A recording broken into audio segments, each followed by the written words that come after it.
And now, the headlines. A Coffee with the Dog segment composed today by NBC News, conducted by Elizabeth Alice Croydon, Media Symphony in A. Gaza truce and hostage plan sparks cautious celebration. Trump tells Israeli hostage families over their loved ones are all coming back. Father of youngest U.S. hostage says he doesn't know whether his son is alive. White House official says Israeli cabinet will vote on deal Thursday. Chicago and Portland to fight Trump's National Guard deployments now in showdowns. How to get the most of the early shopping deals. Need your true crime fix on the go? Dateline episodes are available for podcasts. The clock is ticking toward execution. Lester Holt searches for the truth before it's too late. 2 Senate Democrats clash with Mike Johnson in public spat over the shutdown and Epstein files. Inside the fight between doctors and insurance companies over downcoding. Weakened Priscilla nears Mexico's Baja Peninsula as Tropical Storm Jerry churns in the Atlantic. After a summer respite, bird flu is back, baby. How to get the most of the early shopping holiday deals. After a summer respite, the bird flu is back. Trump gets a routine yearly medical checkup, his second in 6 months. 4 found dead at San Francisco home in case deemed suspicious, and Kiss rock star Gene Simmons recovering after Malibu crash. October Prime Day deals that are genuinely good. I handpicked all 233.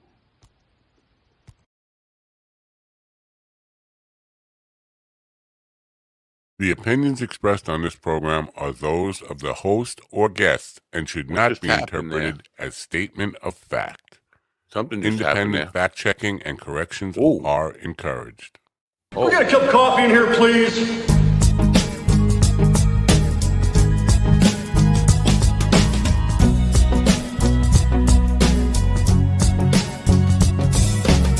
That was not your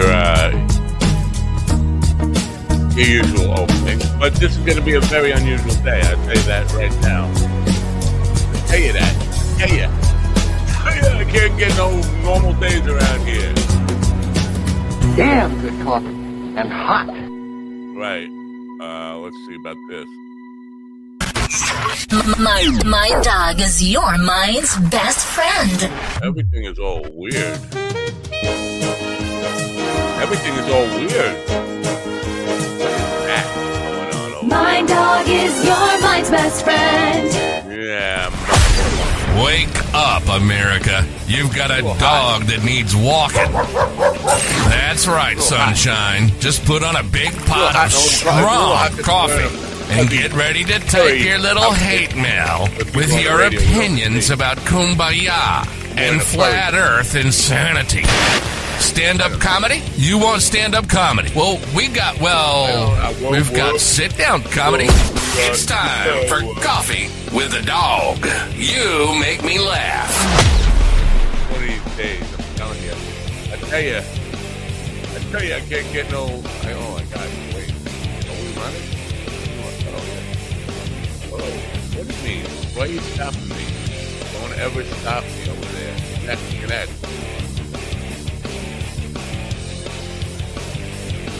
Connecting to that.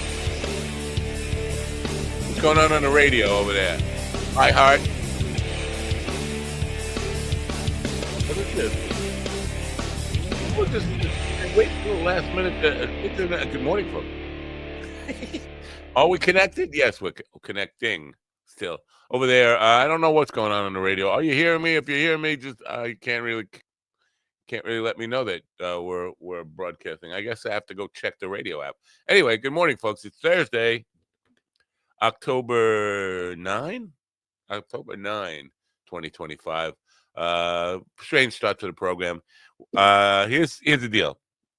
And another nickel for GD. I got to stop saying here's the deal.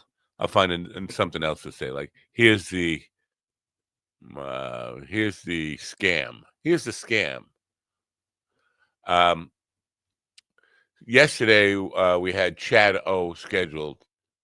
Something happened with his family or something. He didn't show up, so he's going to try again today at 10:15. We also, Jackie Martling is going to be here today or tomorrow. Because he's Jackie. He's I don't know what he's another time, whatever. David Beecher was on the program probably I'd say 3 years ago, and he cried a lot. Willie loved him because he was crying. He at that time, I think he was doing stand-up comedy in sports. He contacted me. He had a birthday recently. And I said happy birthday to him. And he contacted me yesterday and said he's got a new song out that he would like to premiere. Can he come on for a few minutes today? So he will be on somewhere like 9:30, I think. And we'll debut his new song. I didn't even know he was a musician. Hopefully he won't be crying. If he does, maybe I'll be crying. Because the way things are going today, I feel like crying. I had a power outage in the middle of the night, which means that machine is out. Where it's still booting. It's been here like forever, rebooting, and things have gone wrong technically here. But that's the least of my angst, my problems in the world today, because I've had it. I mean, I'm traumatized in some way with the 24/7 propaganda bullshit. Can we all say this together? Antifa does not exist. You can Google it. you can ask Grok where the Antifa headquarters are. Christy Nome, the anorexic, bulimic, whatever she is, Homeland Security bitch, says that she arrested the girlfriend of one of the founders of Antifa. What she got was some chick who had been lied to by a guy who wanted to get laid and told her, I founded Antifa. I don't know if you know this about me. And probably Willie did it. There's no founders of Antifa. And what are you arresting the girlfriend for? All she did was fuck him. And that's them calling right now. She arrested a nobody. She arrested some girl who got laid by some dude who said, I don't know. So, but it's just fucking intolerable. So they're celebrating the fact now that they're going to be waging war on Chicago and Illinois. The entire state of Illinois is going to be under siege, declaring war on America. And when are we going to fight back? When are we going to start? I know there's people on the left part of the political spectrum who are also Second Amendment people. I'm just saying. Yeah, guns are all limited to the right side on this. And the right side is the wrong side right now. Whatever we're calling the right. But when are we going to start to fight back? We got to start to fight back. Getting on Twitter and yelling at people is not doing anything. Say it with me. Antifa doesn't exist. There's no fucking such thing as Antifa. I'm going to go pro for you. Profa. Are you pro-fascist? If you're pro-fascist, raise your hand right now. Go ahead. Tell the world that you're pro-fascist. America was founded on anti-fascist ideas. Antifa is an idea. Anti-fascism is an idea. And it's a damn good one. You know who are fascists? Mussolini was a fascist. Hitler was a fascist. Joseph Stalin was a fascist. Are you for those guys? So if you're not for those guys, why are you so against Antifa? Because Antifa that's it, anti-them. It's anti-them. And it's an idea. It's not a foundation. And I'm just sick of it, man. I am sick of it. But what can I do as one person? I can go out there and give my life. I can be a Crispus Attucks white dude, though, and get shot to start the war. Oh, yeah, shoot me. I'll go fight. I'll go give my life to fight this Nazi regime. I will. People say, oh, you're fucking crazy. You're overreacting. No, I'm not.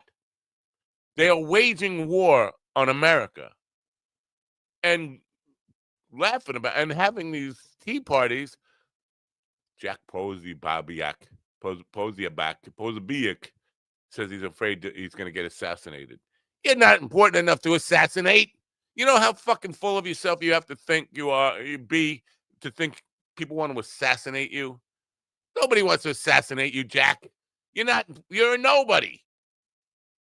Posobiec. He's a liar on Twitter. That's what he's a professional liar. I'm worried about I don't know if you know this, but I'm worried I'm going to get assassinated. You're nobody. You're not even an open mic comic. That's how fucking low you are. Sorry to all the open mic comics there. I didn't mean that. I didn't mean to. But okay. Maybe I should just chill out a little bit. Take a little. Maybe I should. Maybe. I don't know. Maybe I should just this. Mind Bloom is helping people achieve life-changing clinical and personal breakthroughs, alchemizing both the psychedelic medication, psychiatric care from psychiatric clinicians, coaches, we call psychedelic guides, and a lot of content and meditations and programs into this really transformational experience that, because it's delivered at home, costs a lot less and is a lot more convenient for people to receive.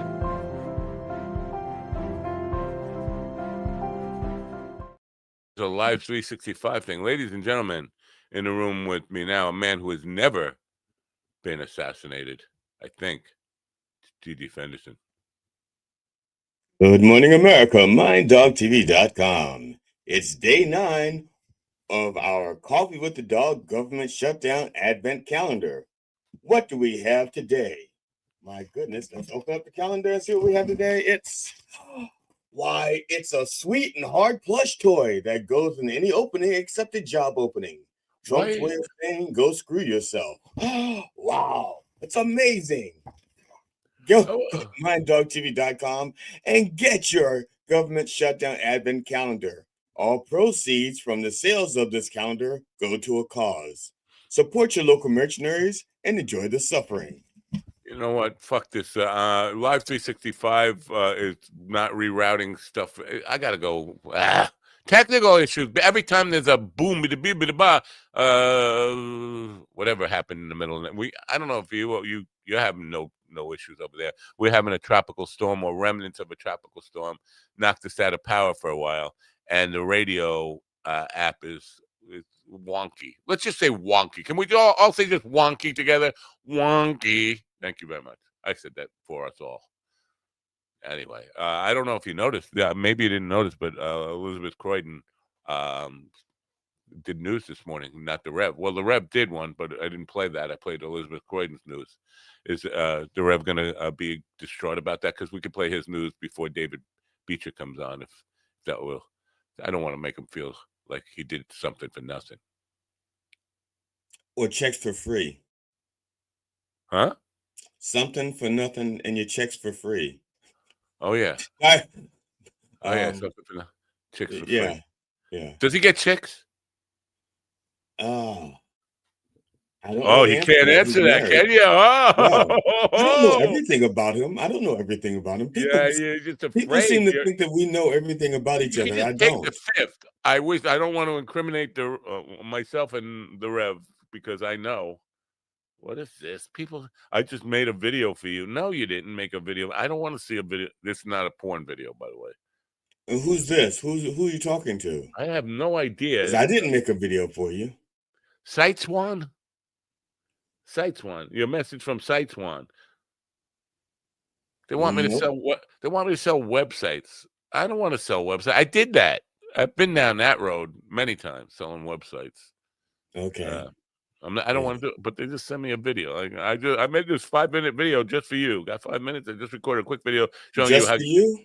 That means so it's like they're gonna be like everything is specific to you, just For you. It is exactly what happens. There's most of the email things or SMS autoresponders. They have this little short code where it says, take the name from the database and insert it in here and say, hi, Matt, or hi, GD, or whatever it is. And they think that marketers are not hip to that. So when you get this thing that seems like a personalized message, like you're supposed to believe that, oh, the guy actually typed this fucking book out for me. No, he didn't fucking. I'm not well. Well, if anybody gets something from me, believe me, it was not mass produced. I did it just for you, because I'm not that savvy. You don't have to be all that savvy. It's just like I don't have the software that does that. Or if I do, I don't know what it looks like. First name code. It would be like Constant Contact or AWeber or one of these emails. I don't have any of those. Well, that's why you're Jack Posey Abacabo. That's why that's why you'll never get assassinated. You feel better now? Well, yeah, I didn't, because that wasn't on my bucket list to be assassinated. I kind of would like. It would if no, I would not mind assassination attempt. Sure, someone can attempt, and then I'd be like a celebrity. Put a tampon on your ear, and you go get a cult. Oh no, because that's been done before. Yes, it has. I don't. Yeah, I would probably put it like on my tallywhacker. A what? Tallywhacker. I don't know. I'm not sure what that is. Oh, I'm sorry. That's how we say penis over on the other side of the pond. Wow, I did not know that. Yeah. Next time Carl Mann comes on, ask him to show him your tallywhacker. Who Carl what? Who? Carl Mann. And I don't know him. Oh. Yeah, he has a tallywhacker. All right. What's going on over there? Oh, sorry. Yeah.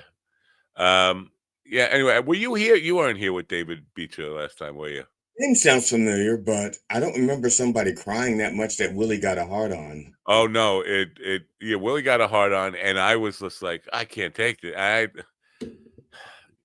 don't remember what I asked him. He just got all emotional and started crying about stand-up comedy, I think it was. I don't know. I don't remember unless if I was there, did I say something to offend him or hurt his feelings? No. Okay, because I've done that with a few comedians, and I don't know if I've done it on this show or not. I think he made me cry after every show. I think I spend a half hour just.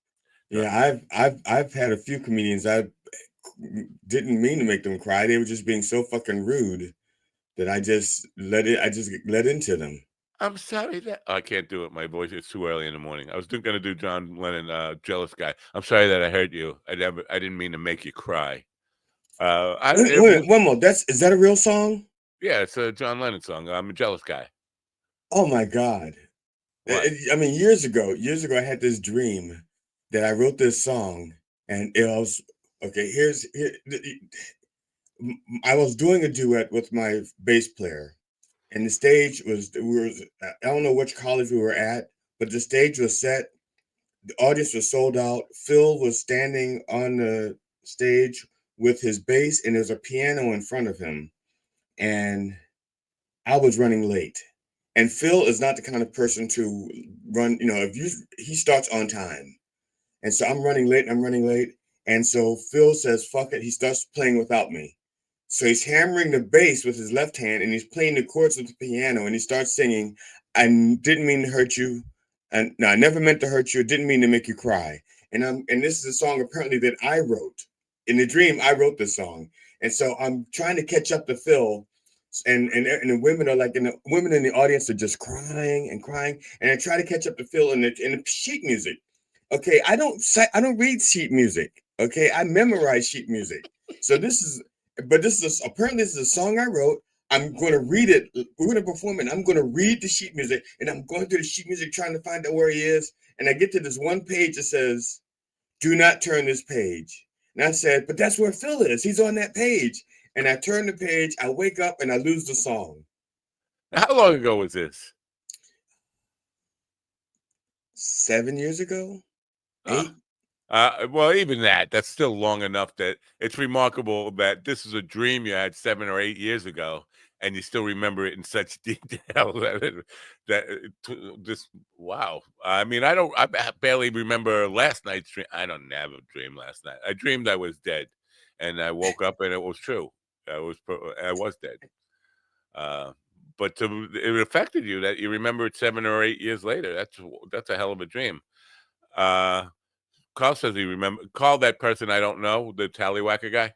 Yeah. He says he remembers dreams when he was 4. He dreamt it. He dreamt that he was going to be on this show. Yeah. And teach me about tallywhacker. Is that the way you say tallywhacker? Tallywhacker, yeah. Carl, what's a tallywhacker? Come on, if you're listening, let me know what a tallywhacker is. I'm still waiting for booting. And the radio thing is we're going to Live 365 instead of iHeartRadio. I got to fix that at some point during the show. I should fix so if you're listening on iHeartRadio, we're not transmitting over there right now. We're not broadcasting there right now. So we are actually. Please go to 365, Live 365. We're not on iHeart. Yeah, you're right. Taliban tallies the amount of tally bananas one has. No. Taliban banana. No, we said tallywhacker. Yeah, tallywhacker. You know what? Why don't you just talk for just 1 minute, really, and I will just work on this radio thing. Can you talk for one? You want to play David, we see you in the green room, and we're trying to resolve one issue with the radio. Well, listen, I'm saying we. Well, because he's got a song. He's got a song to debut, and I want it to be on the radio as well as on this dopey thing. So I want to make sure we are broadcasting to iHeartRadio. Yeah, and I said we, but I don't do anything technical. That's all Matt. The only thing I do is I show up with my pretty face and make sure my hair is done right. Is it done right? Yeah, it is. Okay. I don't know if it is. Did we want to play the news? Elizabeth Croydon did the news this morning. Do it at the top of the 10 o'clock hour, the 11 o'clock hour. Yeah, you're right. That's what we should do. Fine. We're on the radio. Okay. Damn, sorry about that. iHeartRadio. We're having something happen here. GD burned down my house, and I'm doing it from another house. It's a mistake. I was trying to burn down the Palisades. Jack Posobiec's house. He was trying to burn down Jack Posobiec's house. How important do you think? How delusional do you have to be? I don't know who Jack Posobiec is. He's a liar. That's what he does. He's on Twitter, and all he does, he's a right-wing liar. All he goes is he spreads propaganda and full-on bullshit. Like, he'll make up stories.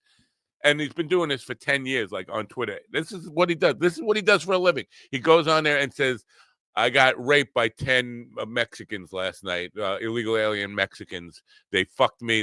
They pissed on me, and they were selling drugs to kids, and then they ate my dog and cat. And then people say, that's a Haitian thing. Did you? Well, for him. Anyway, was there a police report? And he said, I just didn't feel like filing a police report. I didn't feel like the rape kit. Yeah. Okay. Yeah. So I mean, this is his thing. He does that every day. He goes on he dreams up like fantastical right-wing bullshit. Oh. And so I didn't mean to cut you off, Matt, but I meant to cut you off. Because I just remembered. Ow! Scott Williams, the guy who did the art for Rhonda Hansom's book. Yeah. I reached out to him to see if he wanted to come on because he also sells art. He does art and that's his business as well. All right, fine. We can have him on. Yeah. Better not on short notice. Like, he's coming on and now. No. He's coming on yesterday. Oh, that's fine. Jackie won't be on. Jackie, he's afraid of Howard Bloom because he said, I got a doctor's appointment. This is what a bad friend I am. Jackie says, I got a doctor's appointment on Thursday. And you didn't ask why. Right, exactly. I didn't say, is there something wrong with you? Or do you have Posobiec or something? I don't know, whatever he has. So I didn't ask Jackie what's wrong with him. He could be dying. Could be Posobiecing on us. I'm a bad friend. I'm just a bad friend. Sorry, over there on the radio. Anyway, GD burnt down my house because he thought I was worth assassinating. And that's a weird way to assassinate somebody. But so the radio thing was a little wonky. We were on Live 365 for a few minutes, and the people over there must have said, what the hell is this noise? We don't get this. All right. You know what?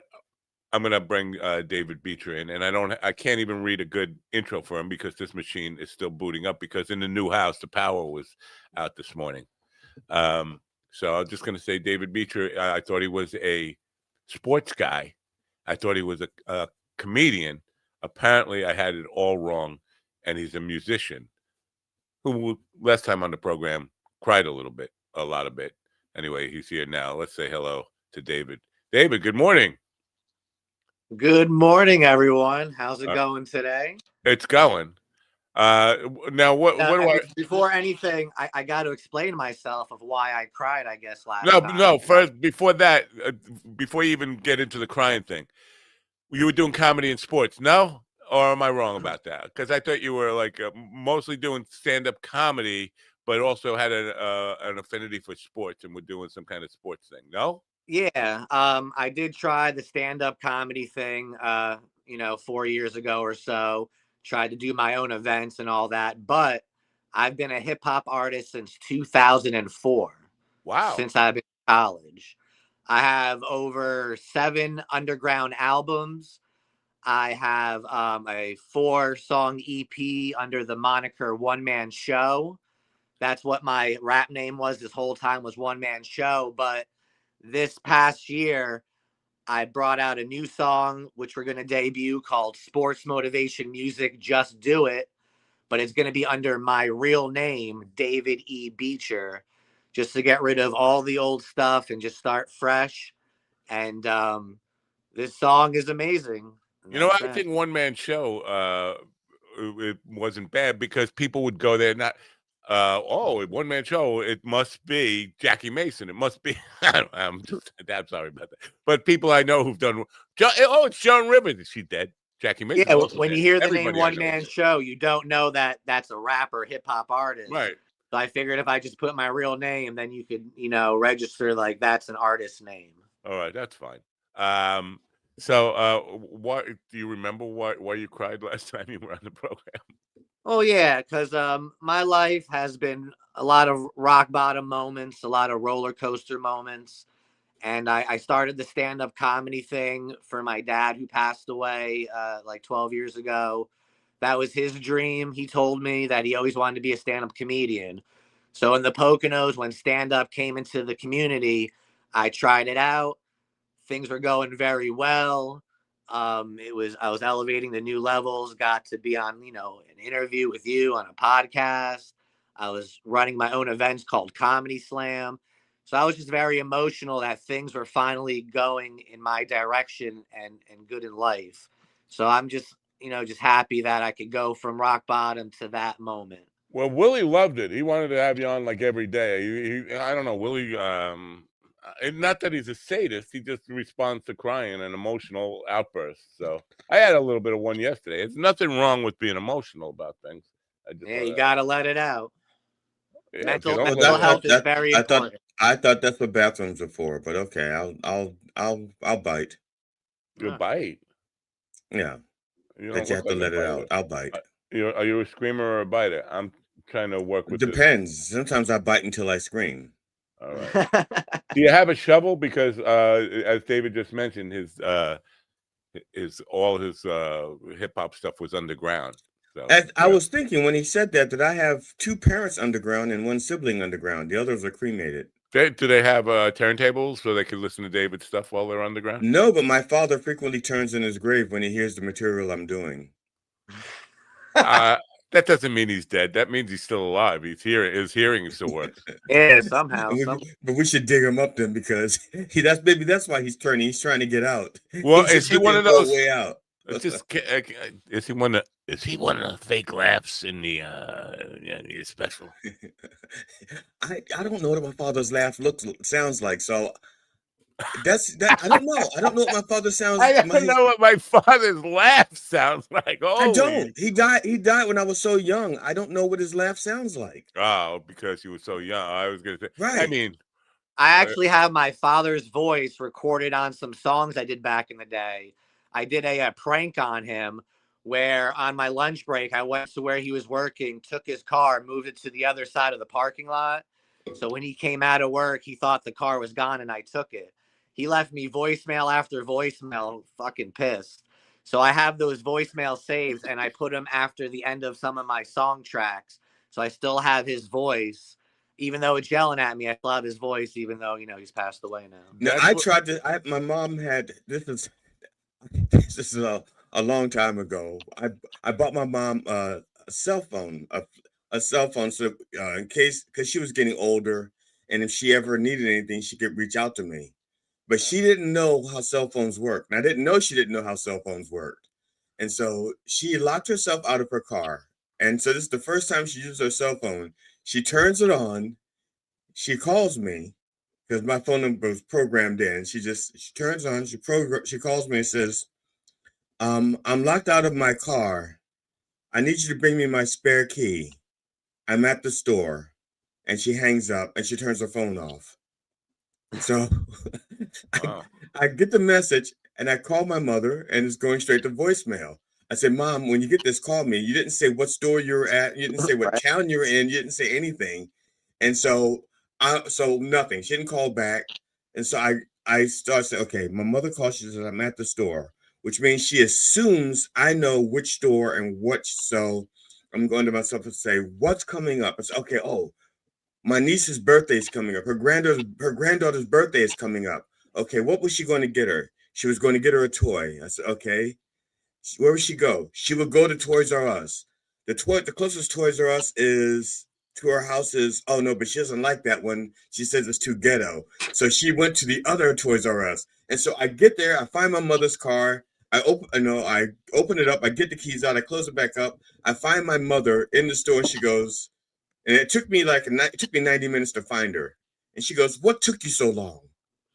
I said, Mom, you didn't say what store you're in. She says, I called you. Why don't you just call me back? I said, I did, Mom. She says, my phone never rang. I said, it has to be on. She said, well, you didn't. She goes, you didn't tell me that. I said, I thought you were smart enough to know. Oh, man. She thought it was like a landline, like it's always on, no matter what you do. So, at any rate.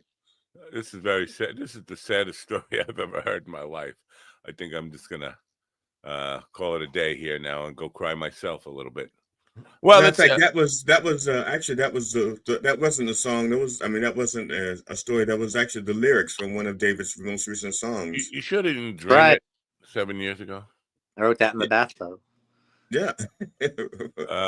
So that sounds like something I would do, though, David. I would definitely you still have the raw files from those voice recordings from your father, because I would. I would loop something out of that. I would just do a complete song made of nothing but loops of voicemails and stuff. If I could. That's actually a good idea. Yeah, dedicate something to him like that. Yeah. All right. I want to tell us about the song we're about to hear. It's called "Just Do It," but it's just called "Do It There." Just called. See, that's no. It's called Sports Motivation Music. Just Do It. Oh. Well, that's not what it says in my title, so I was thrown off by that. In the email, I wrote down the name of everything. Okay. You just got the file name that was saved on the computer. Right. And it says dirty. So are we just for we're going to need to put a disclaimer on the YouTube side of this. There's offensive language in this. Yes. There is an F word and a couple S words, but there's two versions of the song. One is a radio edit. So you can stream the radio edit of Sports Motivation Music without the curses. Oh, I think I just got the other one. Well, let's do it now. We'll play it now. And where is it available? Because it's on Spotify. It's everywhere. Is that? Yeah, it's on any streaming service that you can listen to music from. Yes, iHeartRadio, YouTube, Spotify, Apple Music, Shazam, anything you could think of. Shazam! I thought Shazam was just something where you sing a song in and it'll tell you what song you're thinking of, right? Yeah, like you could play my song through that and it'll recognize it. Wow. All right, and they look for and, David. And the background of the song, I'll just give a quick minute blurb of it. Is I wrote the song in 2020. Actually, I've had this song written since then, and just the stars have not aligned for me to record it. I finally met up with an old friend with Rock Hard Studios in the Poconos in Stroudsburg, Pennsylvania. Recorded it there. a couple months ago with Tim Warner. He was the producer, and it's finally out. I released it for my birthday on October 7th. Have a cool birthday present. I've had zero bad reviews on the song. You mean that whole Gaza, that whole Hamas thing wasn't for your birthday? I was about to say, I thought Hamas celebrated your birthday. Hamas was honoring you by attacking Israel on your birthday. How nice of them. I am Jewish. They're so thoughtful that way. They're so thoughtful. What a thing that is. Holy shit.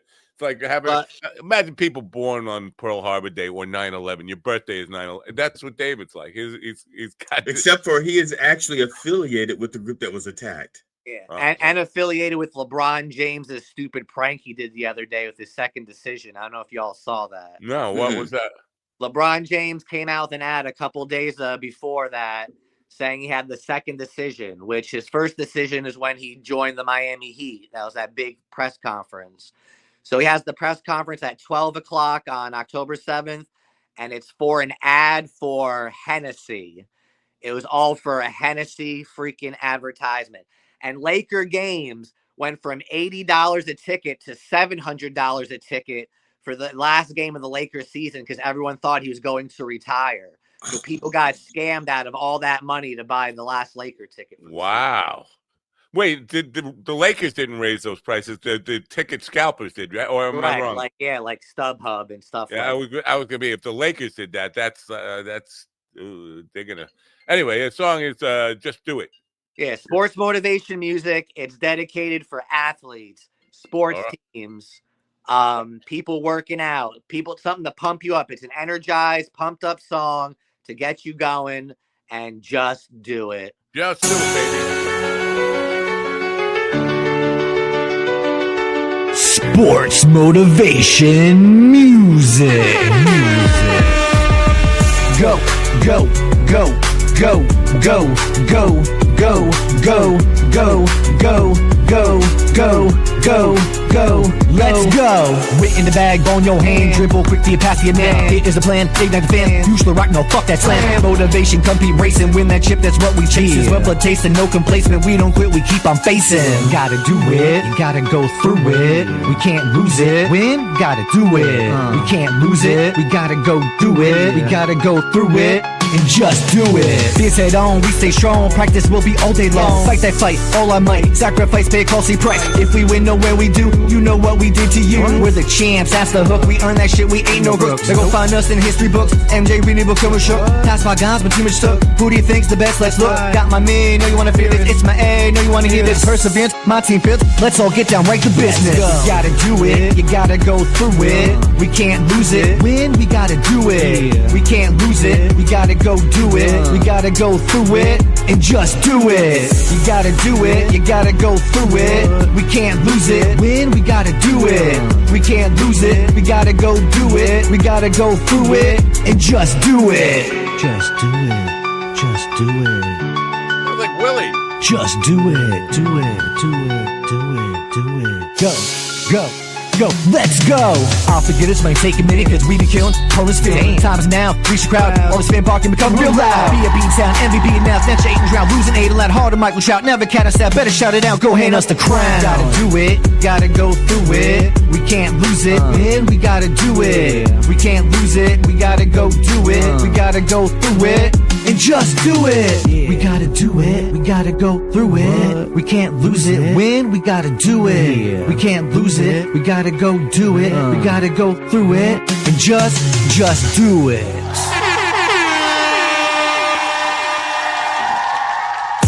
Listen, sometimes you feel tired, you feel weak, and when you feel weak, you feel like you just want to give up. But you gotta search within you, try and find that inner strength and pull that shit out of you and get that motivation to not give up and not be a quitter, no matter how bad you want to just fall on your face. Because all you need to do is just repeat these 3 words. Just do it. Just do it, baby. Oh, no, there's no baby in there. Very nice, David. It made me feel like I was in Rocky Point, New York, and I pulled up next to a Jeep with a Puerto Rican kid at a red light, and his Jeep was vibrating. But no, it's right on with the sounds of the genre. So very, very nice job. Did you do all the instrumental work on that? Or you play those instruments, or is it loops? What? No, for that particular beat, my budget is very limited.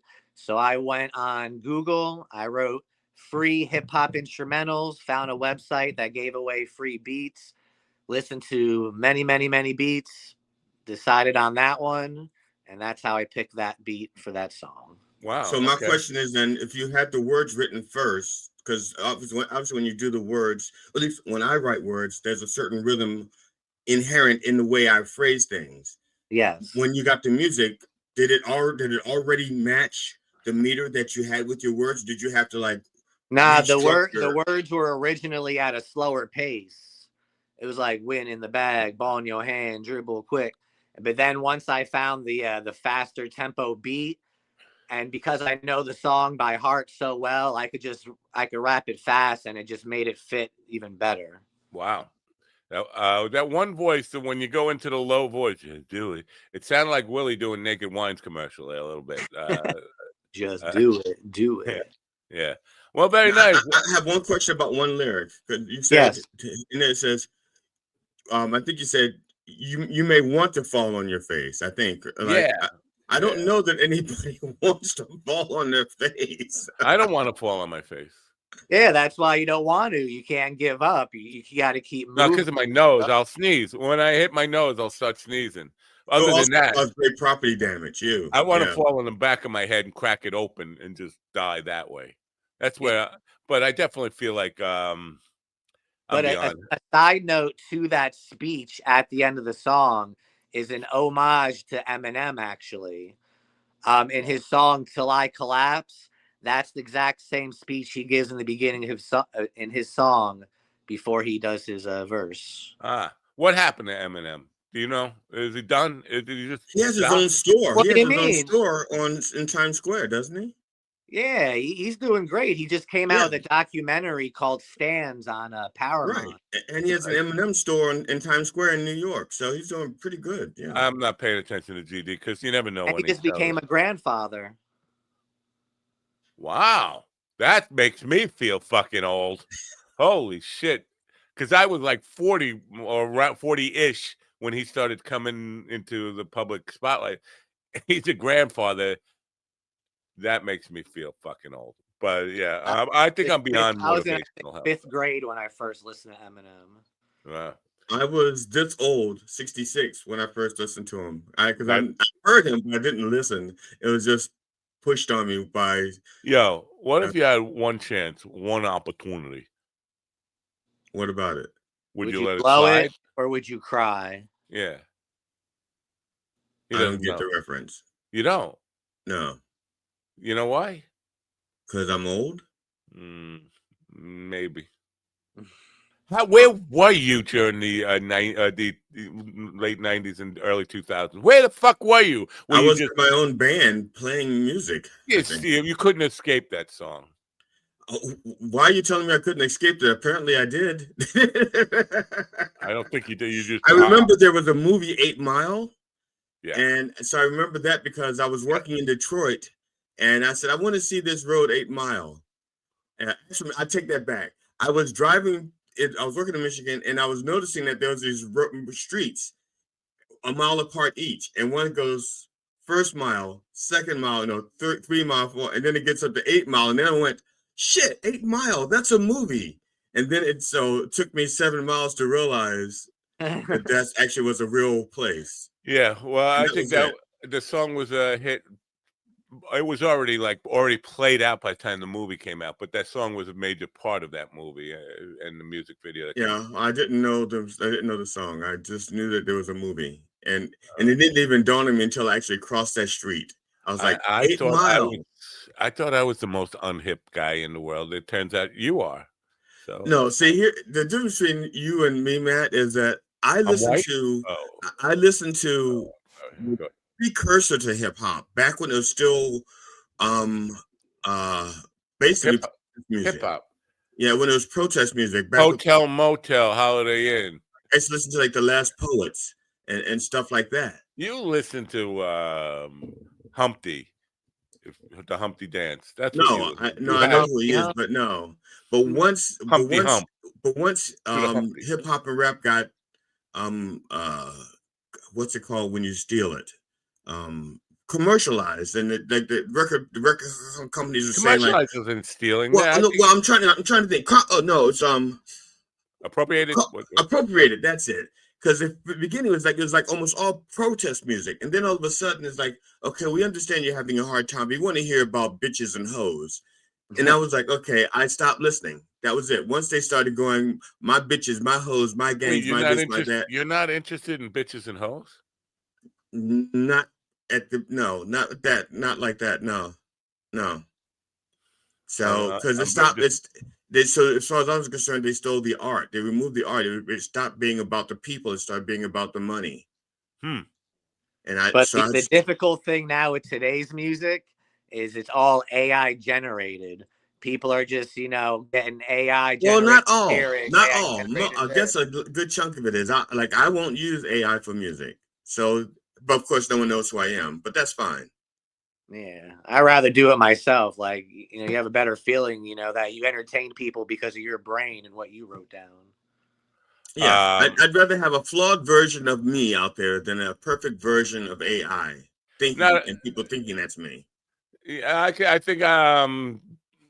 think you're misrepresenting what AI is being used for. Now, there are a lot of people who are just going to AI stuff and saying, here's lyrics, write a song about this, or even coming up with just a single line of text and saying, write it. Right. But there are a lot of musicians saying, here is the chord chart, here's the melody, here's the beat structure.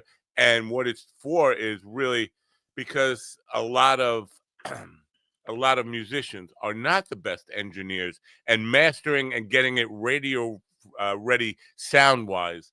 I think if you talk to a lot of people with home studios, that's the biggest part of it. I create a great song in the home studio, and it still sounds like shit when I'm trying to mix it and play it right. It just doesn't have the right push to it. It doesn't have the feel that I wanted. And AI is great at that. What would take me probably a month to master something, AI does in 15 seconds. So it's just amazing what it can be used for as a tool. I know there are people who are just using it to create for themselves, and that's not your work. Then it's AI's work. Right. Yeah. And then it just gets flooded with all this music, so you don't even know what to listen to because it's just flooded with this person, this person, and this person. Well, that has been ever since DAWs came out, and everybody has been able to have their home studio. Back, and David's not old enough to know about these days, but there was a day when people, you were recording on a cassette and then bringing it to a studio and saying, can we do this professionally now on 2-inch tape? And you had to pay big money. And then all of a sudden, everybody could just stay home and not pay big money and record it at home. And then the market started getting flooded. As a matter of fact, I did that with my CD in '96. I brought in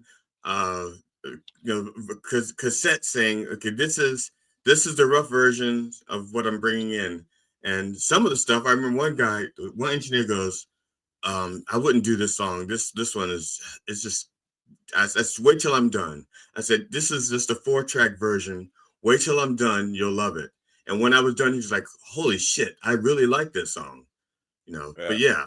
At least he even had a 4-track. But I mean, in '96, the DAWs were kind of happening, and people were already starting to do it. But it was like had a Tascam Porter 1 in. Yeah.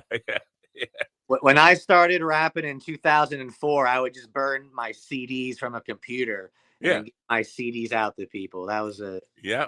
We're talking. Welcome to Boomer Corner here, folks. We're talking old days, and I mean, I go back to. The thing is that to him, the old days is when I used to put it on a CD. Yeah. For me, old days were when we had 4-track reel-to-reels. I'm talking 1972 was the first studio thing. 4-track on a quarter-inch piece of tape, and it was just like muddy as hell. And we thought, well, the Beatles did Sgt. Pepper in 4-track, but the Beatles did 4 tracks in 2-inch tape, not quarter-inch tape. A big difference there. What is that? That's a quarter-inch. This is the quarter-inch magnetic tape, 190 minutes. Is that a Tascam? Is that this is Scotch? This is Scotch extra length, 7-inch reel tape. But is it a multi-track or is it a half-track master? Do you know? Oh, this is a 4-track. Yeah. Master. Yeah, and you'd have to fit all 4 tracks on that skinny little piece of tape. It would be mud. Yeah. Yeah. Dang. Yeah. All right. I just want to show people. I just want to show people what you were talking about, because apparently you didn't have one of these handy. They don't care. No, since when does anybody care what I'm talking about? I cared. I reached all the way over there to get this just for you. Yeah. Well, fine. All right, David. Good luck with the song, man. Thank you very much. Yeah. Now let me ask you about the Poconos. Where in the Poconos are you? Now I need GD for this because Ron is in Pennsylvania. Are you closer to Jersey? Are you closer to the other? Strasburg is closer to Jersey side, like northeast Pennsylvania. Right. I used to work up in Strasburg. Oh, okay. Yeah. I went to ESU. I went to East Stroudsburg University for college. Okay. Poconos. Yeah. I worked up in the Hamburg, New Jersey, I think, where the Playboy Mansion. It was the old Playboy Hotel, but we converted it into a cult fucking hotel. But yeah, that's Hamburg, McAfee, New Jersey, I guess it was. I don't know. But it's funny because when you said comedy came to the Poconos, that's where I wanted to go. Yeah, the Poconos has had comedy since like the 1800s. I mean, that was like one of the places where Milton Berle used to go and Jackie Mason. No, I was just speaking more with Main Street in Stroudsburg, like right on Main Street. Sherman Theater has like a little showcase on the side of the theater, so they started doing stuff. Then there was another restaurant down on Main Street at the 500 block that was doing a stand-up comedy and all that. I know it was at some of the hotels in the Poconos. Right. There was a lot of resorts up there, hotels and resorts up there. Yeah, when in the 70s, when the Poconos started blowing up in with those hotels as a vacation area for people in New York and New Jersey. That's I guess I mean more like open mic comedy where regular people can skills out. That's what. Okay, because I was curious about that because I assumed that's what you meant. But people. The Poconos had comedy for quite some time. We're old is what he means to say. We're too fucking old. Yeah, we remember back when history was not history; it was current events. He remembers. David probably doesn't even know the name Milton Berle. Do you know Milton Berle, David? Yeah, he was a comedian. Yeah, well, he was a comedian. Not just a comedian. He was a comedian with the biggest dick ever on a human. The biggest. Yes, he had the biggest mic. He had the biggest mic in comedy. Yeah. All right. Well, thanks for being here, David. Good luck with. Thanks for having me on. All right. Let us know how you do, man. Come back again sometime, but with a little more notice. Yes, and I already have 2 other songs lined up. One's called Champion of Wrestling Music. It's for pro wrestling fans. And there's another one called Work Vacation Music for people that need to go on vacation from work. So I already have songs. Now, do you have videos? Are you working on videos to accompany these so that you can make I don't know, TikTok? Because I'm just saying videos I started a YouTube for the David E. Beecher artist. I just don't have a lot in my budget to make an actual music video. I have like apps I could edit myself, but they're not going to be the best quality. So I don't know. Yeah, it's something to do though. I mean, people. I hate to say this, but people will listen to your song if it has a video more. I don't know. There are they'll put the YouTube video on and not watch it.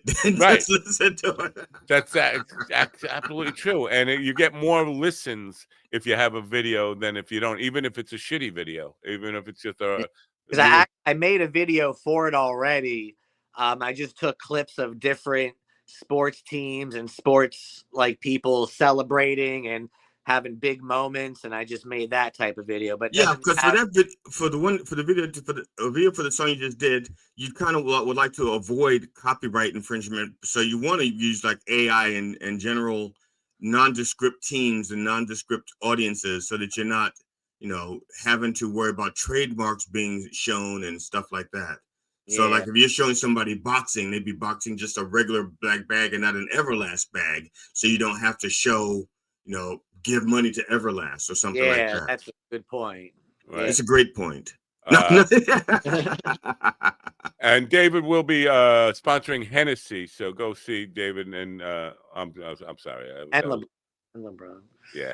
All right. Have a great day, David. Thanks for being here. Bye. Guys, have a great day. Appreciate it. All right, David. I mean, this fucking computer. I should have asked if I was on the show last time he was on, because the name sounds familiar, but he doesn't. You would have remembered because the crying thing. But he was very emotional. I don't pay much attention to people crying unless they're on a bus. Did you pay attention to me when I was crying yesterday? I cried yesterday. I don't know. Yeah, I did. I did. That's why I wanted to comfort you and that's why I shared my story about my cat, because I could see that you were in pain, and I want you to know that I understood your pain. So I talked about my cat. I don't know what's going on here, but I'm very angry. Can you tell I'm very angry? What's going on yet. here? I don't see the vein. I don't see that telltale vein in your forehead. I know. I heard I have a vein. I was just joking. I didn't know you did. No, I'm pretty sure I do. I mean, somebody told me. Carl, I think, said I did. So, Carl. You remember Carl, the Tallywhacker man. Come, Mr. Tallywhacker. Come, Mr. Tallywhacker. Whack on my banana or something like that. I can't remember. Yeah. Daylight come, I woke up with a bone. Yeah. I don't know.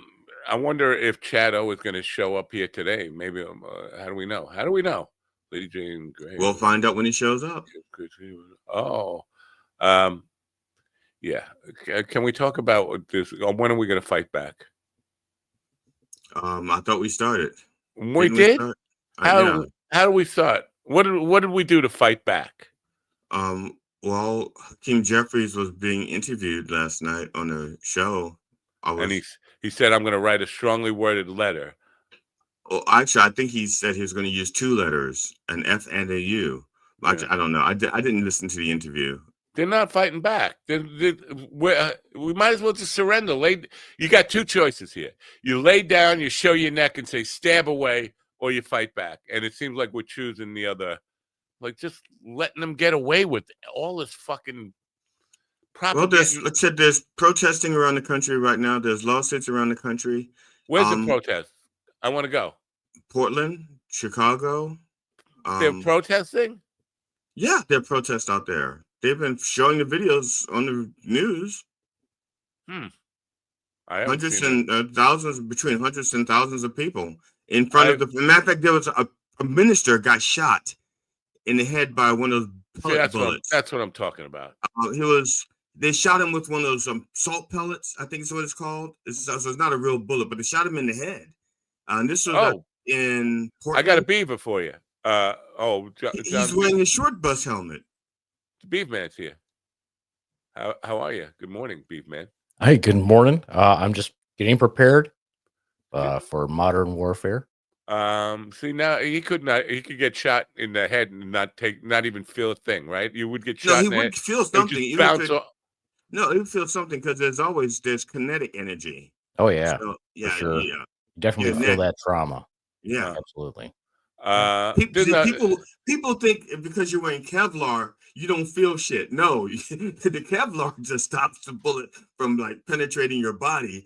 It does not absorb all of the impact. You still hurt like a mother. Am I right? It depends on the type of armor. I mean, Kevlar really is designed to kind of redirect the round, right? Because it's fibrous. But then you have different things that are like plate armor, which is steel. Right. Have that and they usually coat that so that you don't have a bunch of blast, or fragments. But yeah, you're gonna still feel that energy. That's why they put trauma pads behind the body armor. And you still feel it. But you're still gonna feel it. Exactly. Yeah. Because that energy has to go somewhere. See, people are used to watching Marvel comics and say, "Oh, look, they're using vibranium in the vest," so you don't feel vibranium. Yeah. Vibranium. Well, vibranium would redirect that energy because it stores it and then you can redistribute it. So if you're wearing vibranium, yes, you're not going to feel that energy. I never even heard of vibranium. Totally different because it's not real. Tiffany, because Tiffany Yeltsin had non-toxic vibraniums. No, those are vibrators. Yeah, that's what I thought it was. I'm sorry. I'm confused. And if you're using a vibrator, you should feel it if you're using it right. But it's not Well, vibranium. not if it bounces off. I don't think that's what they're designed for. All right. I think they're supposed to bounce in and around. See, this is like that one. Do we want to hear? Do we want to listen to Poppy News or no? We'll just listen to Poppy News some other time. No, we're going to listen to whatever you want to do. I'm just asking you. Do you want to listen to the? You know what? You could tell the Rev. I know he's probably up early in the morning and doesn't want to wake his Mona up. But if the mic is above your nose, you can't get the pop sound, and you still can get the full. So you can't pop. You see, you can't pop when you pop. You see that? You can't go. You don't get the. See? At the nose. That's what I'll tell him. All right. Does he have like a little lavalier thing he's doing? Like, have you seen him do it? No, he records it on his phone. Oh, so it pops into. Oh, so put the pop over the phone up here. Put the pop it on. Anyway. Yeah, he does it. He records it on his phone, and he's actually talking like. Oh, I could hear the laughter here, but it's not from people listening to the show. It's from my wife getting ready to leave. And she's saying it's probably just what a fucking idiot I married. So now you're not near Detroit, right? You're like Grand Rapids. You're far from Detroit, yes? Oh, about 2 hours, 2.5 hours. I would think. You're talking about Portland burning down, Chicago, and I don't buy any of that stuff. I mean, in Portland, I think it's one block, but Detroit was a pretty decimated city at one point. It's kind of having a renaissance a little bit, right? But they're not. You have to define renaissance. Yeah, define renaissance. There's still areas in Detroit that there's a lot of burnout houses. So you're next on the list. You're next after Portland. They're coming to you. I wouldn't bring the Fury to Detroit. My question. Yeah, there's some places, even if you're a National Guard, you just don't want to fuck with. Go. When I was in the National Guard, they gave me the option to join a group that was out in Detroit. And I knew some people that were there, and they're like, people break in here all the time and steal our shit. They break into the actual armory. I was like, oh, that sounds like fun. I don't want my shit stolen. Wow. Good morning, Sunshine. Is this Sunshine's a little late getting to the party this morning? No, she was here this morning. She was first in. Did anybody comment on David's just do it? Not that I see. But I'm only looking 2 places. I'm looking at Govs and whatever happens here. Oh, did you catch the Willie thing in there that sounded like Naked Wines, or was that just me? Like, I heard the voice, and when you said Willie, then I went, okay, I can hear that. Do it like Naked Wines, the juice in the bottle. Yeah, is that sexy? Use the bottle for a sex toy. Naked Wines, use the bottle for a sex toy. So, John, I was going to come out to your open mic there, the thing that you were producing there, and I was waiting for the ride. I was out in front of my house with my mic in my hand. Where's my mic? I had it in my hand, and I was like, wait, because open mic. I bring my own. Nobody showed up. It was a drive. I chip in for gas money, like $10. $10 isn't going to cover it, I don't think. Yeah. Does All anybody mind if I switch to my other warfare helmet? No, I wouldn't. No, I'm well prepared. I think the other one. I think the other one is sexier. Have you seen the other one? How do you not that helmet? What would? Sunshine wants to know what would have happened if you would have refused orders to go. I think she's talking about National Guard in Detroit. Oh, they were options. I took a different duty station. Options. He had different options. Because we are at this point where, because there are military actually raising up arms against American citizens, despite their oath. We're not talking about domestic terrorists, even though they want to call them that. So nobody is refusing illegal orders. This is the thing we were always told. Oh, the military will never refuse an illegal order, or never accept it. They will refuse an illegal order. They won't. They But won't if that follow. were the case, we wouldn't have war crimes. So Right. now I Well, have a question. I have a question for the beef man. Who has the best battle helmets for space, for intergalactic space fights? Star Wars, Battlestar Galactica, Star Trek. Well, actually, Star Trek didn't even use helmets. So Battlestar Galactica, Star Trek. I'm not Star Trek. Star Wars. Buck Rogers. Buck Rogers. Who had like the coolest battle helmets for The coolest battle helmets, in my opinion, are the bad guys on Battlestar Galactica. Are those the Cylons? Yeah, I think so. I think that's what they were called. Those helmets were cool. There's some stormtroopers that have really cool helmets. Not those stormtroopers, the stormtroopers from Star Wars. Yeah. Like the all black, like the all I don't black, remember. pirate helmets. But those were space battle helmets. That was more like How do you remember what they look like? That was more like what they're doing with ICE.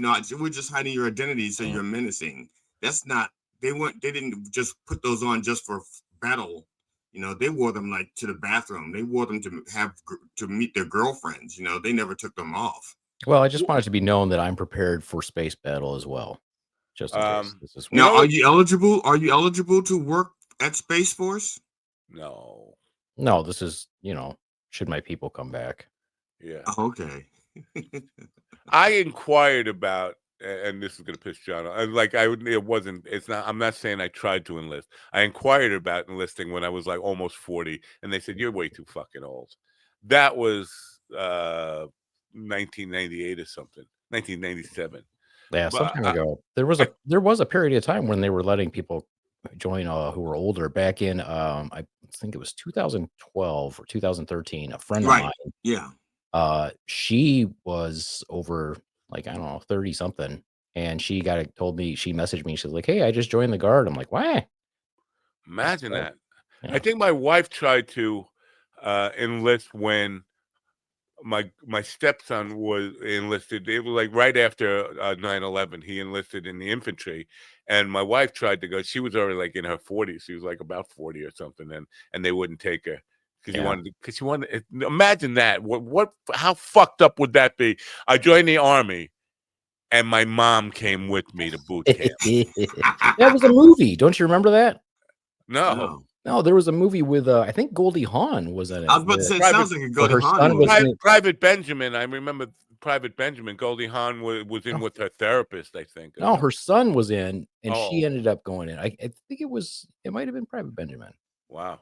Yeah, no, and he would have been abused, especially in the infantry. I mean, this is she wasn't going to be in the infantry anyway. They weren't going to be at the same place. They wouldn't even have been at the same fort for training. They would have went to do boot camp together, right? No, he would have taken up some abuse for that. No, because would they shower together? Back in the day, infantry only went to one spot for training, and there was only infantry at that fort for basic training. There was no other. I think at 9/11, everybody was trying to enlist. Like on September 12th of 2001, I think they had like a rush of people to enlist. Like they couldn't handle the number of people wanting to come. But that's because a lot of them they had no idea that they were about to be exploited and sent to places that were not involved. Well, I was an instructor then in the National Guard, and as soon as that happened, I called my station and said, hey, if they want us to go, like make sure I get sent. Wow. Just for the record, guys, and in Bakersfield, California, hello. She says, good morning, everybody. Good morning. By name. She actually said Mind Dog and Beav and Black Guy. Well, good morning. And Black Guy? Black Guy, yeah. Well, who does that mean? I don't know how to compare all the space helmets, because I was trying to, when you guys were talking, because I don't remember what any of these people look like. They're all pretty similar. Yeah, space helmet is a space helmet. That's what No, a space helmet isn't just a space helmet. It's like a motorcycle helmet with a visor on it. No, some of them have AI sensors like right in the screen, so you're not even looking at reality. You're looking at, yet you have like rear view mirrors in the helmet, and you can see data and stuff like that. Yeah, like this one, my space helmet.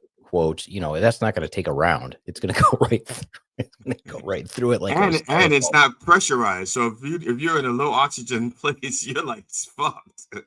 I'm actually hoping that when we do finally, the war finally happens, that we actually go old school, because I'm prepared for that as well. Old school war. What do you mean? What's Spears and rocks? No, not that old school. What do you mean by that? What does old school mean to you in terms of? You're gonna put a lance through me? Like I feel like the knights would say knee. Yeah, I would be prepared for that. I still have I have spears, axes. I no longer have my mace. When are you going to take them out and start doing something? Because we're at that point. I don't know if I don't know if you. Oh, I'm sorry about this. We're there. We are there. They're coming to get it. Coming to take us away. I think I don't know if John. I don't know if I asked you this or not, but because you live in Michigan, that's not an open and carry state, right? That's It's actually, it used to be an open carry state. Now it's like how does carry feel about open carry, but like there's specific provisions for it. My question is like, okay, it's like, because it has to be an open carry state. If Trump sent his National Guard to some place, and they have open carry and they're doing a peaceful protest, but they're got their guns out, maybe strapped to their back, protesting, and in theory, that would not give the National Guard cause to shoot them. Correct. But they just shot a minister in the head, and the minister had his hands like this. And he was just saying, you have time to repent. No, I don't know the whole story, but was that the National Guard who did that, or was that I thought it was National Guard from a rooftop. Okay. From a rooftop? Or maybe it was ICE. It could have been ICE from a rooftop. I thought it was a National. If it's not, I doubt it was the National. I need to find the story, because I seriously doubt it was the National Guard. Yeah, that sounds like murder to me, and it sounds like a guy with his hands up. This is like we're coming back. No, but he was shot with a rock salt pellet. So remember the kid in? Oh yeah, but still, it's murder. Did he die? No, they shot him 8 times. Then wasn't it 8 times? But he was hurt. I saw like a white powder explode on his head. Yeah, I mean, even something like that. What if they had triggered him to have, a cardiac arrest, or what if he had an anaphylactic? What if they shot him in the temple, which is very soft? I should go to hell for laughing at that white powder bouncing off his head thing. I apologize to the world for my insensitivity to laughing at his white powder head experience. Well, back to the whole military thing, I would like to know who shot him, because if it was the National Guard, I would find that odd, because even if when you're in, you have rules of engagement. In other words, you can't just, I can't just butt stroke someone because I want to. Even if there's a protest, I can't just I can't just do this. And it depends on what your job is while you're there. I'll give you an example. When we were going to turn Panama back over, because we had a base, it was an ICE agent. It was an ICE agent. Oh, see, there you go. It was not that. See, and this is what's going to happen: is the National Guard is going to get lumped in with shit like this. And the National Guard, the reserves, the Army, the Navy, the Air Force. When you go somewhere, you have rules of engagement, and generally speaking, it's all because you're not a police force unless they send the military police. You're going to have specific rules, and you're not there to hurt people. You're never there to hurt people unless you're actively engaged in combat. Even when we sent people from NATO, they had rules. And every time you go somewhere, you have rules of engagement. Well, I appreciate your take on that. But I was thinking about this last night. Remember the Chris Kyle story, the sniper? They made a movie about him. He was one of those guys what you just said, he went straight out the fucking window. He went, when there were looters, he went, according to his story anyway, and nobody was able to verify this, he went on top of a water tower and started picking people off, assuming they were just shooting people. No judge, jury, executioner, that kind of thing. And he was still active military an active military sniper, shooting American citizens that he suspected of looting, with no conscience, and he never faced any kind of consequences for it. Yeah, I'd never heard that. I did not know that. Yeah, freaking horrible. Yeah. Well, yeah, right. There was no consequences because that guy went. The guy went to trial, and he was, I think, acquitted. Right. No, he didn't go to trial. Because he went to train a cadet at a firing range, and the cadet shot him and killed him. Oh, I think we're thinking two different things. And no, Chris Kyle, the guy who said he beat up Jesse Ventura, he was a SEAL. Okay. Well, yeah, I'm on a different page than you're He was on. a SEAL I'm gonna have to read sniper. that book. I don't. Yeah, I'm gonna have to do a deep dive on that because, of course, when they make the movies, all you do is you hear this stuff. Well, he wrote a book first, and the book was Right. based off the movie. But Yeah. the story was that this guy was a compulsive liar, like a pathological liar. So nobody believed his story that he went up on the, because there were no witnesses to this, and I don't think there was any investigation into it. So, but he lied about a lot of shit. He lied about fighting Jesse Ventura, which never happened, and Jesse Ventura took a lot of heat for just suing him over the lie that never happened. Like what do you mean? Well, So, yeah. Chris Kyle was younger than me.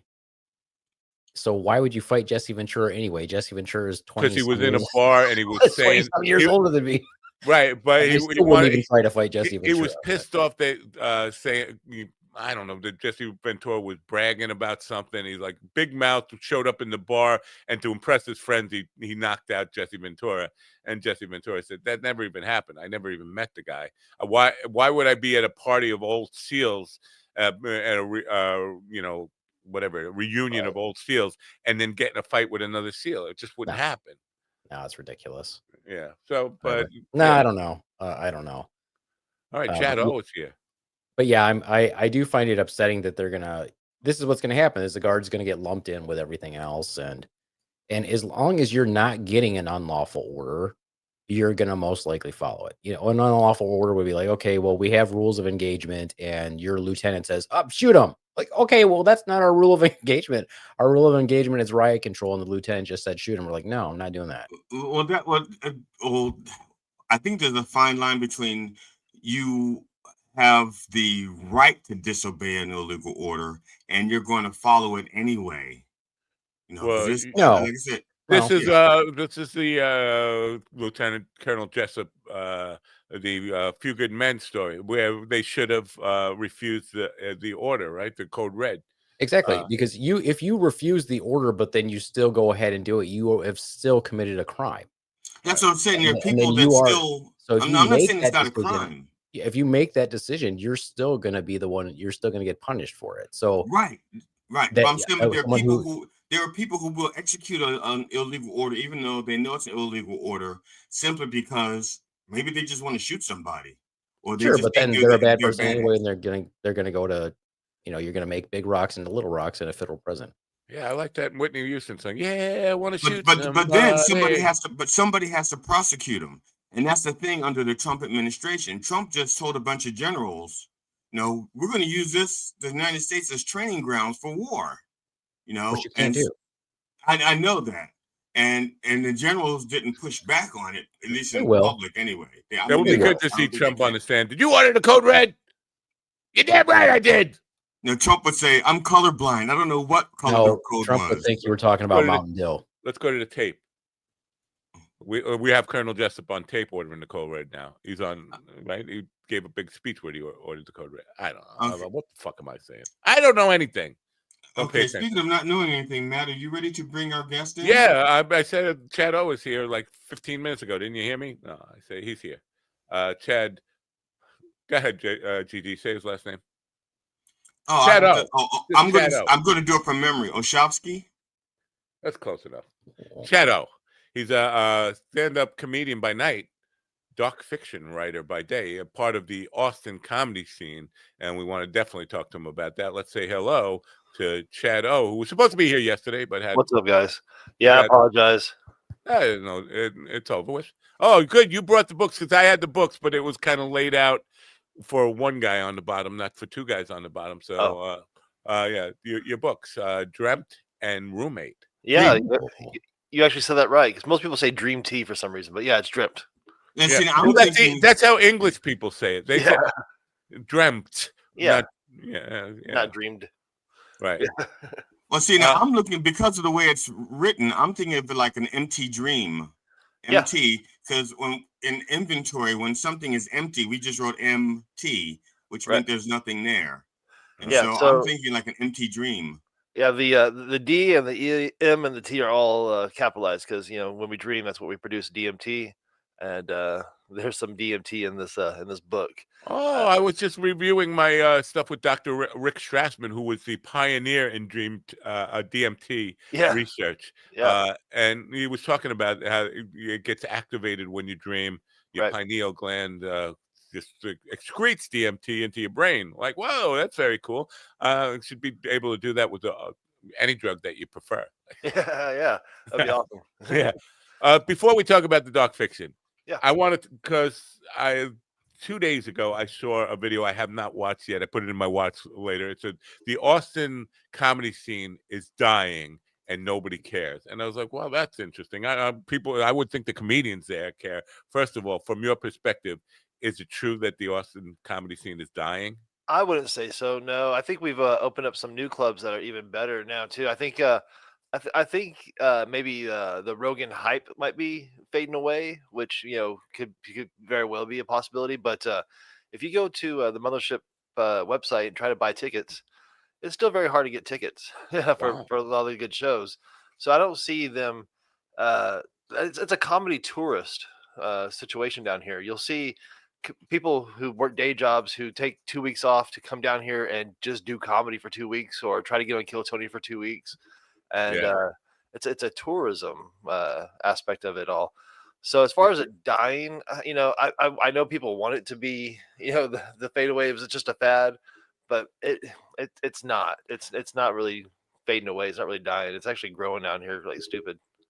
I think what people want, and I agree. I hear what you say. There is this desire for comedy to cull the herd a little bit of all the.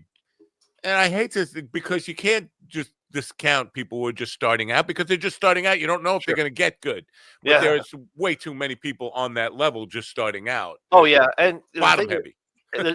there's a lot of people with dreams and nothing else. They have, they don't have a car to sleep in. They're renting cars to sleep in under the bridge down there to do comedy. Yeah. It's ridiculous. But if you have a broken down car, park it under the bridge and make $20 a week to rent out to a homeless comedian because that's what they're doing. Right. Yeah. So are they coming to the first stop is always Kill Tony, right? It seems like it, yeah. The second stop is the Creek in the Cave, and they start going to like Shakespeare's and Narbar. They start filling it out. I stay away from a lot of the downtown 6th Street open mics just because it's the same comedians all the time. Right. I venture out to like the north side a lot of different clubs that aren't so I don't know. I guess filled with homeless comedians. Well, So, Chad, how long have you been doing comedy? This will be my 4th year now. And I started here in Austin specifically to get on Kill Tony. That was my goal, was to do comedy on Kill Tony for the first time. And I did not do it that way, but that was my aspiration, was to get on Kill Tony and have that holy shit moment, this guy's funny type of thing. And instead, I signed up 63 times before I got on. Now, I saw this, I think it was your second appearance on Kill Tony, and Tony actually seemed to remember you and said you've improved. So my thing is, there's two things about that. First of all, how did you feel that he remembered you? And two, the sheer fact that he remembered you enough to say that you've gotten better. It's good. When I first got here, I came from LA. I used to be in LA as a screenwriter and a director. And when I was out there, I used to hang out in the green rooms all the time with the comedians because they all wanted to be in my movies. So I would be like at the Laugh Factory or the Comedy Store hanging out with these guys. So when I got to Austin, they recognized me. They knew me, and they thought I was just visiting. And so I would hang out in the green room with Tony occasionally, after Kill Tony, and we'd hang out and talk and stuff. But as soon as he found out I was an open micer, that's when shit stopped. So he put me out there on my own to let me figure it out, and then he's kind of watched the progress over the years. And I just got on this last Monday again too. Wow. How many times have you done it? This is my 3rd time now. And I've signed up every week for the last 4 years. For some reason on your website, it seemed like you had been on there many times because there's that scroll along thing, and I couldn't tell if this is all from one.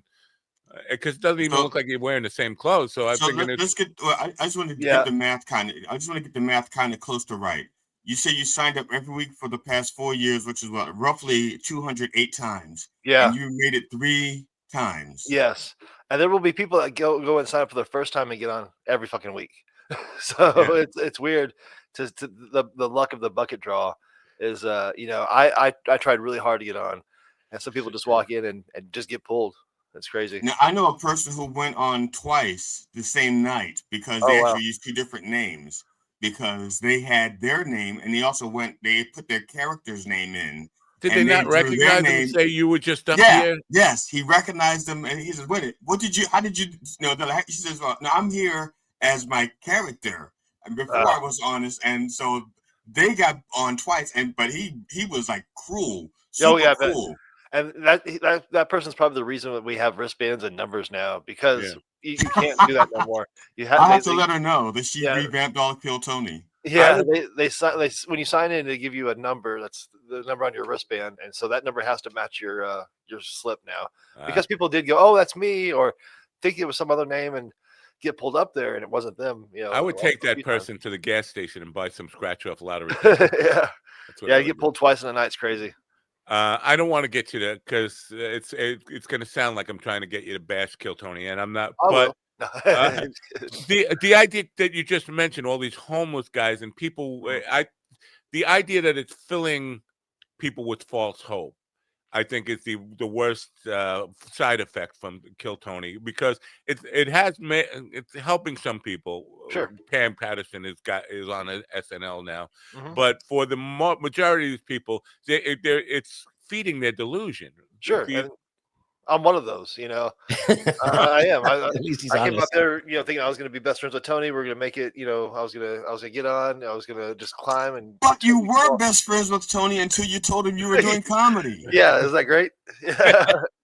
So that's how it kind of works out. Everybody has to start at the bottom, and it's up to the fans to get that trajectory. I set up many times with Tim Stifler. Several times. We stood together, and even the day he went out as Timmy No Breaks, we were standing in the Vulcan bullpen together. It just rained on us and everything. I go, "Hey, aren't you glad you sold your marketing company to come do this?" And he goes, "Living the dream, brother, living the dream." And sure enough, he got called moments after that conversation. Wow, the dream. Yeah. It is a dream. It could be a nightmare from my perspective.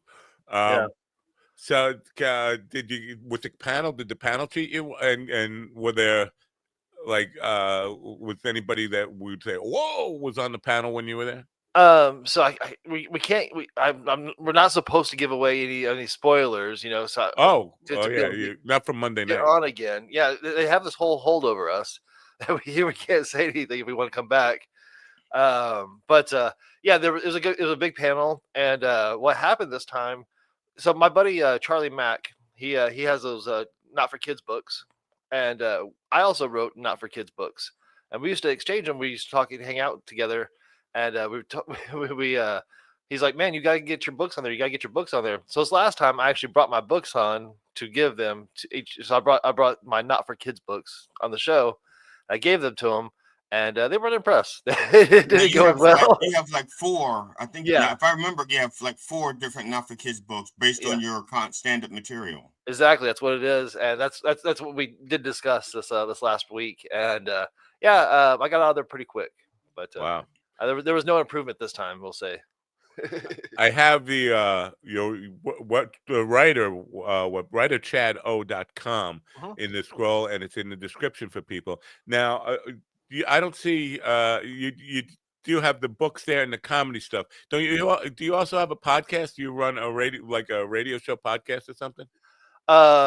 We did. I was doing ATX Comedy Review, but then I moved up further north, and nobody wants to drive out here because they're homeless. They don't have cars, So my podcast kind of fell off, and good. It sounds like you have a different. Okay, now hear me out. I could be because I'm not known for my great ideas. Okay, but no, it sounds like if you could just start a business giving cars. Not homes. See, a lot of people are trying to give homes to homeless people. It sounds like you just want to give them a car, which is a lot cheaper than a home, and they actually could live in it.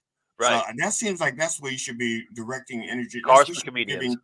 Giving cars to homeless comedians and not homes. The car thing I relate to because I couldn't even get John to come pick me up for an open mic. As a matter of fact, they would have cars for kids. You even got, we can do just Cars for Comics. Just start that off right now. Cars for Comics. You have like maybe some comics playing guitars or something like that. I don't know. But I'm just hearing me out. It's just something. It's a working model in my head right now. It's just a working model. I like a working model. So what does she look like?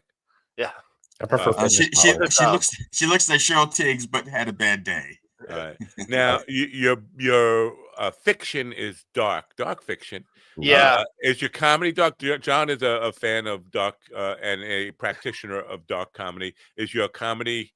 Would you call it dark or? Yeah, you can definitely call it dark. I do have fun. One of the improv games I like to play sometimes is name an object, and I'll tell you how I kill myself with that object. Oh, I like that. Yeah, that's actually, that's actually. I think that's a challenge because I would try to. How do you think that's steel worthy? I think that is very creative and very steel worthy. Yeah, the difference between me and Chad is I would say name an object and I'll tell you how I will kill you with that. Right. All right. hey, let's play along. We'll be able we can go, I don't know, pick let's banana. Q-tip. No, Q-tip. Q-tips? Oh, those are easy because everybody's gonna stick them in their ear or their or their nose. But have you ever stuck a Q-tip in your pee hole? Oh, I thought you just wish you did. And deeper, and eventually you're gonna want to die. Well, Chad, I hate to disappoint you, but I've stuck, but somebody did it for me, a 1/2-inch drill bit all the way up my penis. Oh, yeah, see, I appeal to the guys like you. That's who. And it was on. It was shit. So yeah. All right, John, how would you kill me with a Q-tip? Oh, that's easy. I would lead it along the line of your inner canthus, right up. Not fair. He's got fucking medical fucking shit going on. Right up through the basal skull. I should have fucking known. Now, with or without the swab, would you cut the swab off first? Oh no, no. The swab is at least the swab. Leave that on. Give him a little bit of comfort at first. I'm just wondering. It's like stabbing someone with a spoon. Why should I make the end sharp? I'm anticipating mail. Like, why did you have somebody drill your dick? But it wasn't one of those volunteer things when Matt goes, excuse me, we're testing out the efficiency of a DeWalt drill for penis surgery. I'm not a masochist. Part of the study. I will say, if you had the longer cotton tipped applicator from like that we have in the offices, if you had one of those, I would do that through the nose though, so I could go through the sphenoid bone. Right. And yeah. scramble the brain. I have seen that them jam those fucking things all the way up there. Yeah. Like, what the hell? You're trying to get a brain sample? COVID test was too much for me. I don't know. So now you're writing during the day. You're writing dark stuff during it. You don't do it like in the same day. Like you just finished writing this really macabre piece in a novel, and then go to a comedy club. Yeah. Really? Right. Yeah. I try to get 10 to 20 pages done a day. Oh wow. And then I'll try to get 2 or 3 mics a day as well. Wow. In music we call that switching gears. Like you go from like a Jewish bar mitzvah in the day to a rock club at night. That's switching gears. Is that difficult? Like to go from the writing, you're in this writing mode, you did 20 pages, now you got to go out and just kind of riff and on a mic. Is that a difficult transition to make? No, because when I'm writing, I'll think of funny stuff while I'm doing it. Because the fear and laughter are very close together. Mm-hmm. Whenever you get scared, you kind of laugh. It's that jolt. And so I'll get funny things come to me while I'm writing the horror stuff, and then I'll put that premise like let's see here, let me just pull up what I did today, just because it's funny. So like I'll slow it out there. So whenever I talk to my wife directly, she can never hear me. She's always ignores me or doesn't understand what I say. But as soon as I go in the next room, I could be like, "Fucking bitch, what'd you say?" I know it. I know it very well. She gets super hearing. So that was kind of like from what I wrote today was this instead of beating her to death with a sack of hammers, I just make it a light little joke, and then I can go say that at night and not kill her during the day. Yeah. You say something like, you go in the other room and like, I can't wait to shove your head on a pike. See what yes, I like your humor. Yeah. Wow. You guys should just hang out and just get morbid together, and we could just like leave, and you guys could have a morbid fest. A morbid fest. Chad, can I ask a question? Or sorry, Chado. But it's fine. Yeah. Can I ask you a question? Sure, man. So when you're not writing and you're not doing comedy, are you photographing middle school students for? No, they send me their pictures voluntarily. Oh, It's kind okay. of crazy. It's weird because kids don't have a place they can go safe anymore online. When we were kids, we used to be able to chat with adults freely. Now all the kids think I'm a cop. It's kind of fucked up. Wow. I was just referring to your backdrop. It looks like one I had when I was in third grade. And Oh yeah. Yeah. Middle school pictures. I see. Yeah. Because I have two comedians who deal with the dark arts.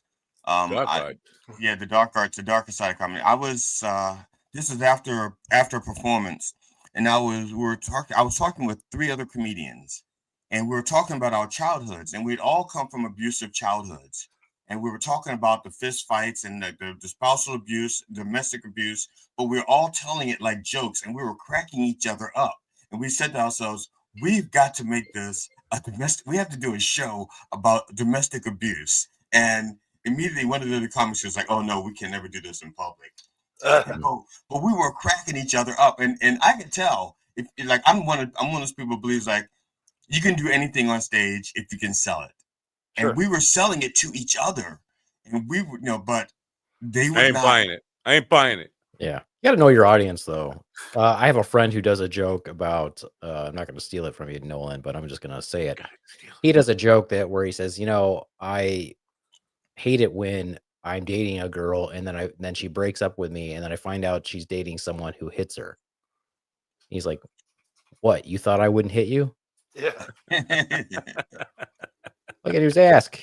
So yeah. You see, now I when you started that, I was thinking he was going to say hit her harder, because it's like I was holding my punches. She could have stayed. I was just holding my punches, but okay, he went someplace different. His joke is way better. That was just for anybody. If there are females out there, we are not endorsing. I just want to. No, I'm just saying that. Absolutely not. I would much rather be hit by a woman. Thank you. I don't know. My wife. If you do hit one, I understand. My wife has punched me in the face, and I didn't like it. I didn't enjoy. No, I mean in a good way, not in that way. No. My first wife tried to Al Green me. Okay, but without the grits. It was with hot water, just straight up hot water. Wow, that's no good. I've had two black. My wife has given me two black eyes. Wait a minute. Two black GUYS. That's what my wife. Two black EYES. Black eyes. It sounds like she gave you two. Yeah, I got my. No, it wasn't my birthday. She didn't give me two black. It wasn't my birthday. What are you talking about? And was it a gift? Like, here, I brought you two black eyes. Or was it slavery in Michigan? Bought them at the slave market down in New Orleans. I'm sorry. I take offense at that. I think everyone knows that I'm 5% Congolese. Congolese. Yeah, we do that. I thought she was wasn't she in the Bush cabinet? I'm just back in Warren Zevon land in Warren the Headless Thompson gunner with the Congolese. Yeah, she was Congolese or rice. She was in the Bush administration. That's funny. That's fucked. He was hot, man. I'm just gonna say it. In any of your sexual experience, and this goes out to all three of you guys, have you ever been with a woman who just like crazy, like a woman who takes out candles and starts burning you during sex, not just dripping hot wax on you, but actually burning you with the fucking the flame of the candle? No, God, no, that sounds amazing. No. I hated it. I was like, I would hate what it I too. signed up for. I didn't. I'm a guy who's had a drill bit in his dick, and I don't like. I'm not. My wife leaves me these little romantic hints around the house. Like this morning, she got up really early, and she went downstairs and she cut my brake lines. Yeah. Wow. Man, that's foreplay. That's foreplay, or is that forethought? I get those two mixed up sometimes. Foreplay and forethought. Wow. Yeah, because you were talking about these abusive things. I was in a relationship with a woman. It didn't last long, but she was just very creative in the way she wanted to hurt me. It's like, where did pain come into this whole fucking thing? I don't get that. That's Now, when she did that, Matt, did you think of your mom or your dad? Neither. They hurt me in other ways. They hurt me in what is Show that? me on this doll where you were hurt. He's smiling too much. I think you got your thumb over it or your finger over it. Matt, show me on this, Matt. Show me on this. Oh, you were Jesus hurt. Christ. That's exactly it. All of that. At least it's still in the package. Yeah, all of that. Anyway, But this yeah. is fair. So It's fire fair. is not one of the, fire is not a good thing. Fire is not something you should You've play heard with. fire bad. Yeah. 50 Shades and your all favorite movie. No, I don't. Like, okay, ooh. All right. 50 Shades. You know, you're gonna get all toxic with that. All right. So now let me ask you about the writing thing. Because are you with a traditional publisher or are you self-publishing? This is self-published, yeah. Is that, if you had to like break the two, stand-up comedy aspirations or publishing, the harder business to actually succeed in and feel like you're gaining traction or moving forward in your career? Well, financially, I've made more money selling books than I've ever done doing stand-up. Really? Yeah, but okay. I've made more money. I've made more money. Yeah, I was just thinking you could sell exactly. one book and say that to a lot of people. Yeah, right? exactly. That's my point. So stand-up's not a it's about personal growth. It's like a good golf game. You're only playing against yourself. Sure, tell yourself. So it's if you're delusional enough to think you're good, then you're fine. But if you're real and you suck and you're trying to get that to improve every day, then that's true improvement. You're actually going out there like, man, I need to write better or whatever. This last stand-up, this last Kill Tony, I knew that I have to change my style now. I can't go up there with just set of punch jokes anymore. I'm gonna have to do something more. I have to grow from this. I can't. How difficult is it to do write 1 minute? Because to me, that could be one joke. With GD, that wouldn't even be a premise. He wouldn't be done with the premise yet. He'd be like setting up. He'd be halfway through the premise. And that's why I will never. And no matter how many times Tony calls me and asks me, I will never be on Kill Tony because I don't have it inside of me to do that kind of 1 minute. Right, and a lot of people think that way, but really, in your setups and whatnot, you're getting laughs, right? You're not just set up a long, slow, no laugh premise. You're getting laughs every 20 seconds or whatever. Or the goal, the real goal for Kill Tony is to get a laugh every 6 seconds.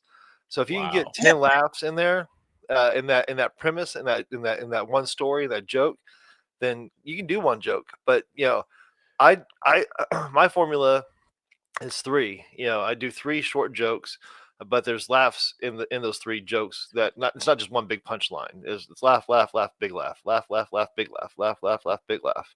Wow. And I appreciate your input there, but if you put that in my head that I need a fucking laugh every 6 seconds, I'd be looking at my watch 6 seconds in. I didn't get a fucking laugh. Now I'm fucking. No. I'm You just gotta feel it. Once you get there, it just flows. When you're in that flow state, you know that. I went to the store today, and that dumb bitch. Whatever it is. You're just setting up you're setting up a bigger premise, but everything you say is funny. Right. And that's where it stands out. Do you think, though, from that standpoint, with the 1 minute, that's super accurate? I mean, are you going to transform that into a 15-minute set where you can do one somebody's laughing at you every 6 seconds?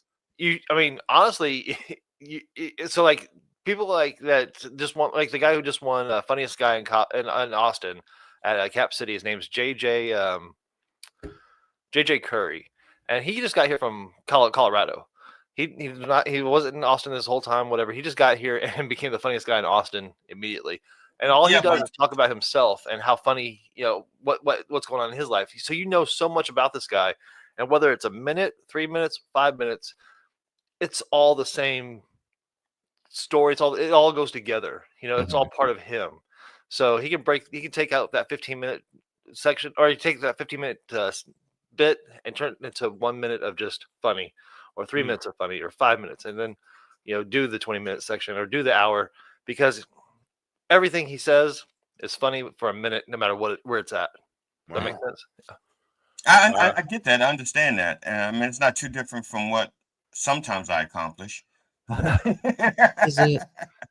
When was that? Was it really? Or I don't know.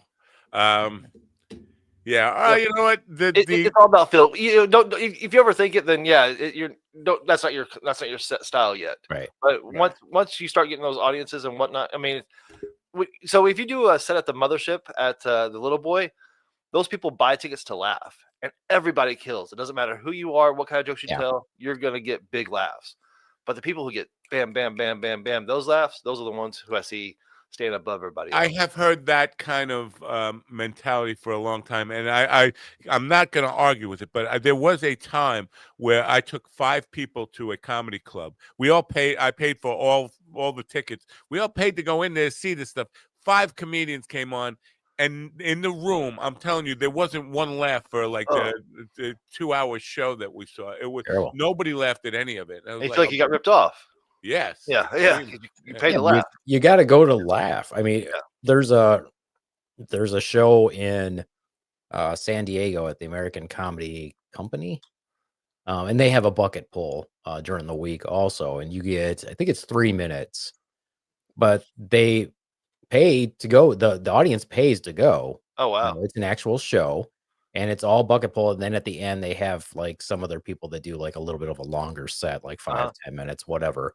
But those people are there to laugh, and pretty much everybody that's on the bucket pull that went up got quite a few laughs because they're there to enjoy themselves and have a good time. I appreciate that, and I felt the same way. Like I paid to laugh. I'm almost obligated to myself to laugh at this point. But then when it feels like I'm at a poetry open mic night, like where's the fucking it's hard to joke laugh.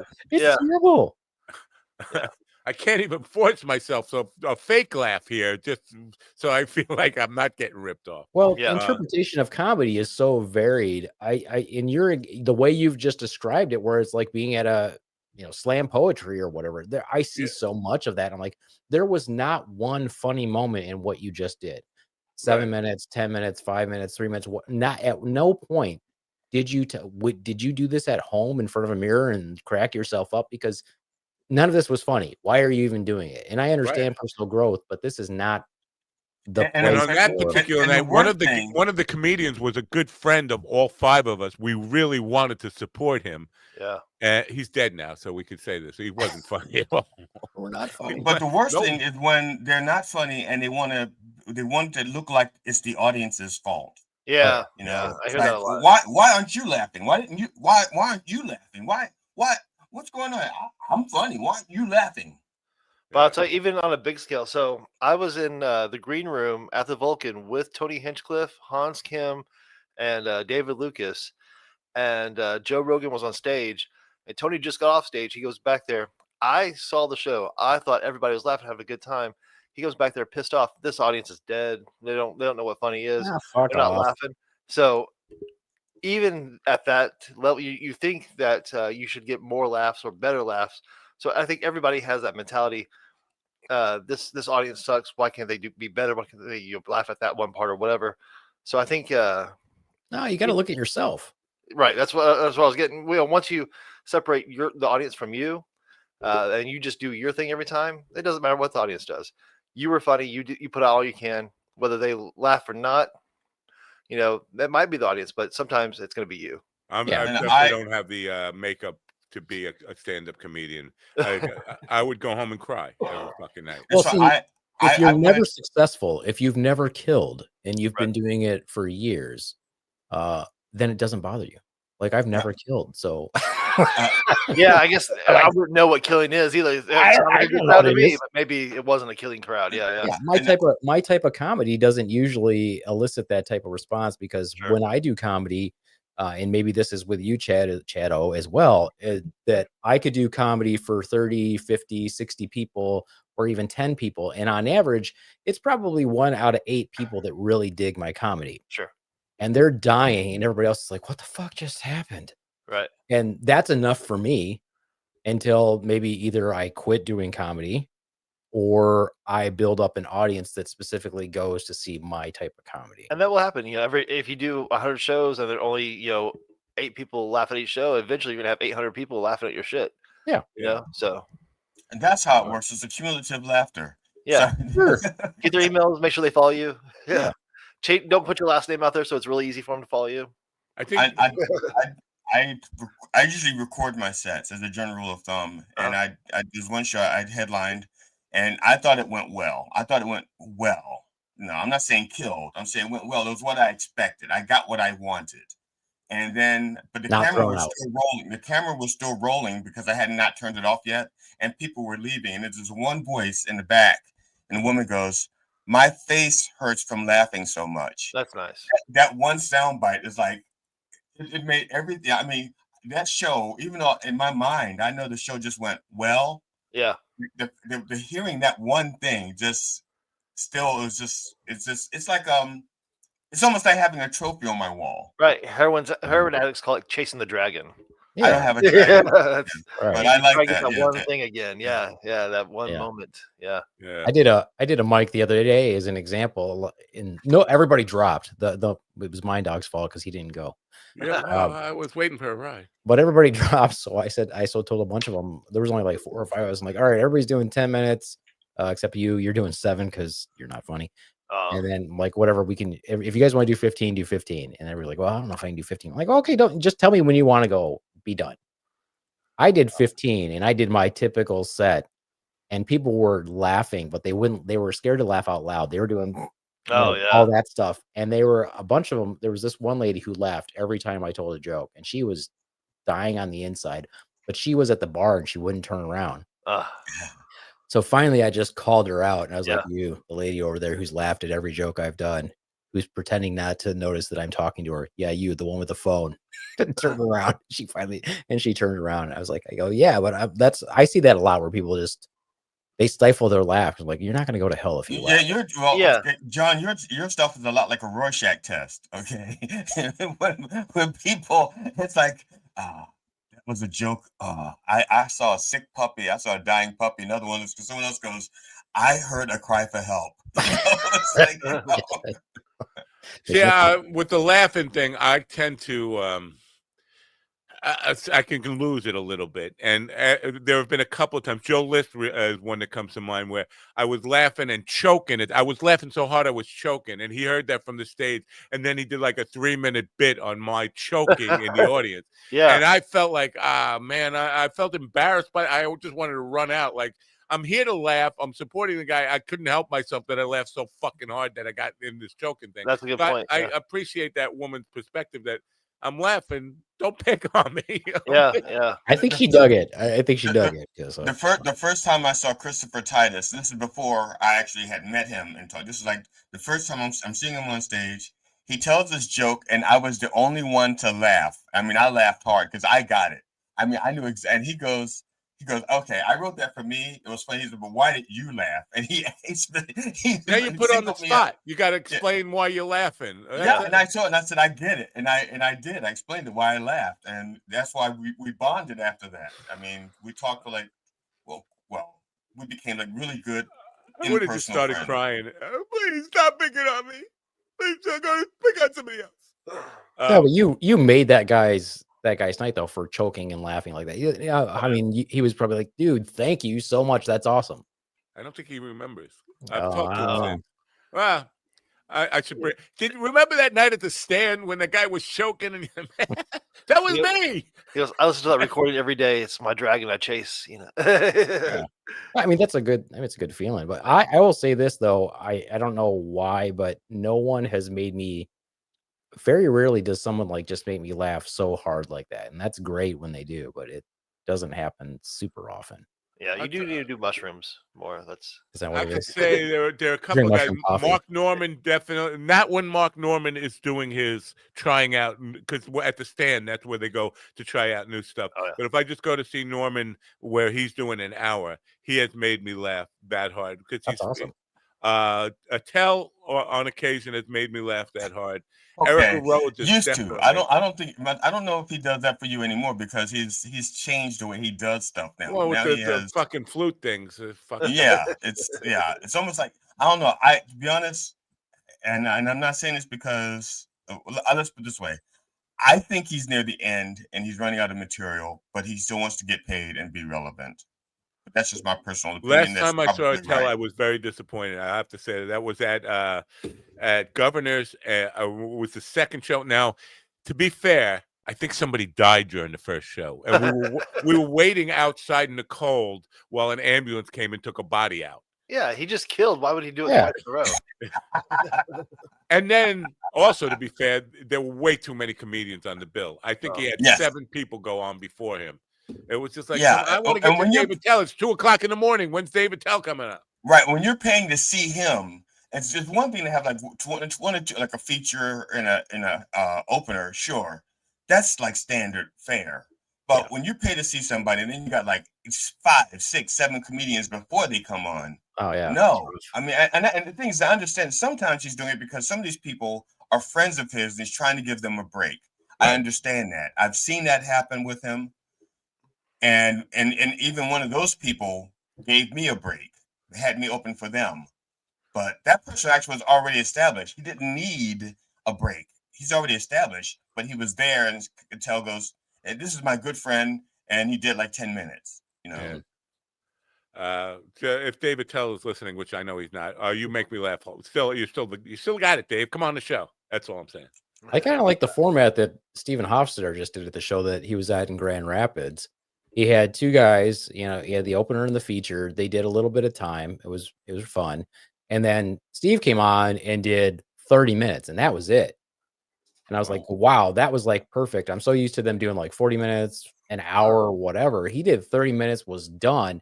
And then all 3 of them came out, and before the show, they give you like this little scan card that you can ask them questions, and they'll answer the questions and like they're basically improvising, off of your questions and interacting with the audience. And that was a lot of fun. So I don't expect a lot of people to do that, but I'm like, you know what? I can understand where people get antsy if you're doing like 45 minutes, an hour, and he just did it in a half an hour, and it was a solid. I think this is epidemic. There are comedians who don't know when to close. They don't know. They've reached a high note, and it's not going to get any funnier than after that. And then they go on and do another 30 minutes after that. And it's for somebody who went to 31 comedy shows in a year, paid to go see 31 different comics in a year. That seemed to be an ongoing epidemic kind of thing where people just went too long. It was good for the first hour. The last 45 minutes was just, when am I getting out of here?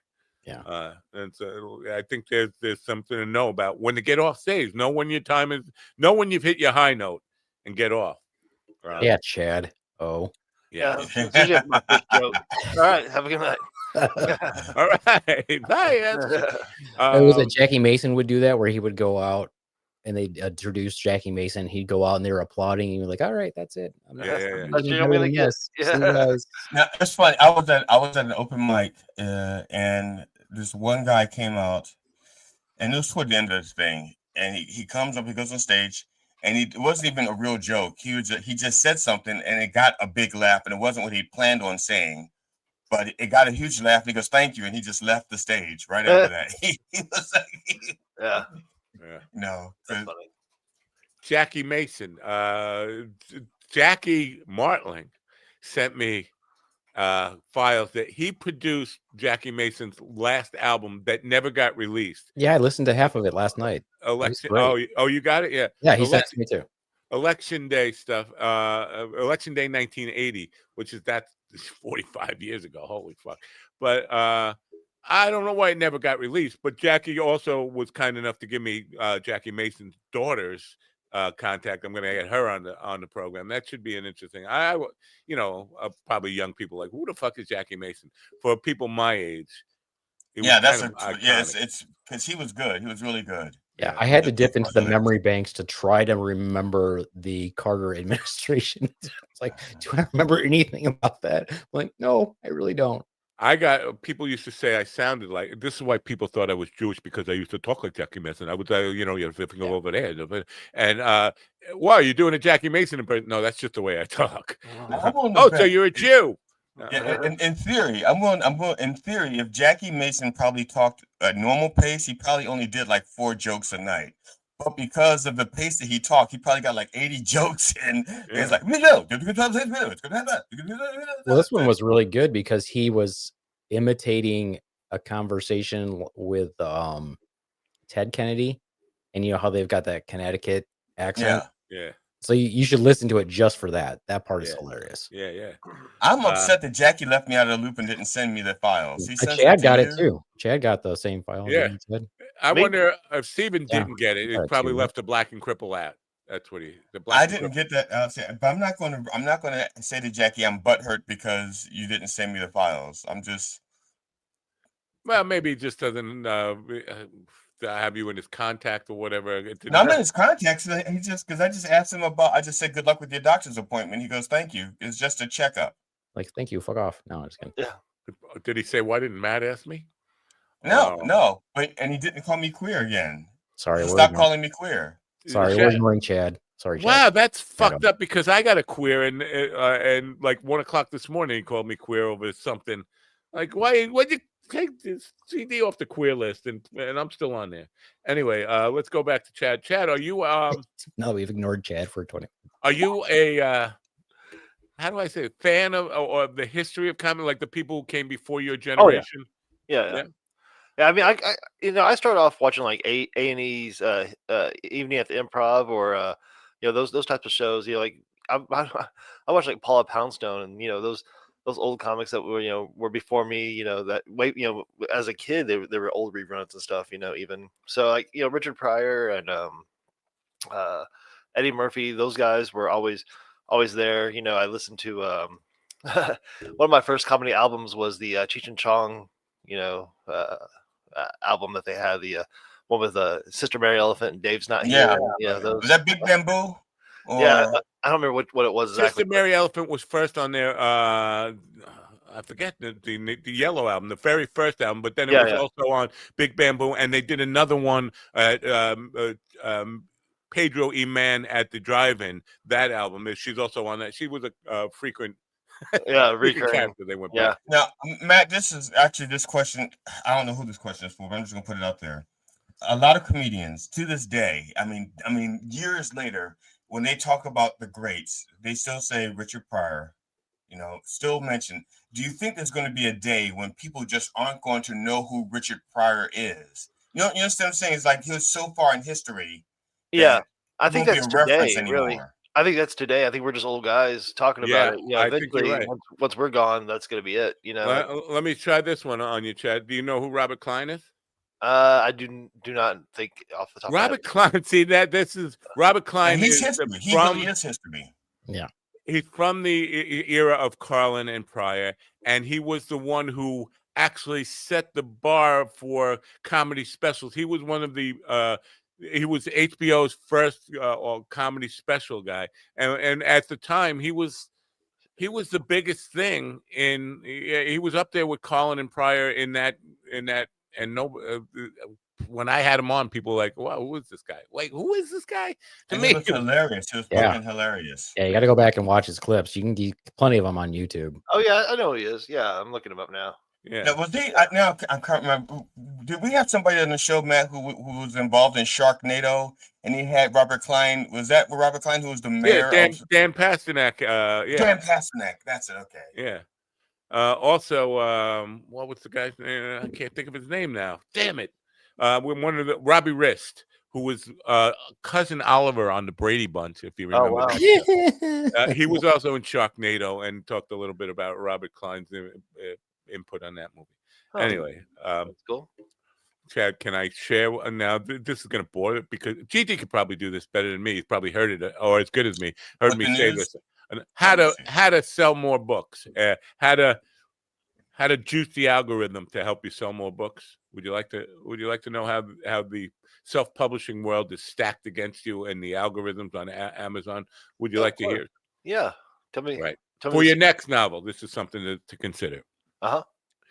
What is typically done now is people will self-publish the book to Amazon, but not in dark humor, not in dark fiction, you put it in some fucking ridiculous category that nobody is going to even know it's there. You put it for free, like as an audiobook or an ebook, and you tell all your friends to download it. Don't tell anybody about it. It's got zero. You put it up for $0 in an obscure category, so nobody will find it. You get your friends to download it, and they're getting tagged as verified purchasers because it's $0. They don't have to spend any money on it. And then their reviews count much more towards the algorithm. So once you do that for like 2 days or a week or so, you have all your friends going on there, leaving positive reviews, downloading it, verified users, it becomes a bestseller. Then you switch it, you put a price on it, and you put it in dark fiction.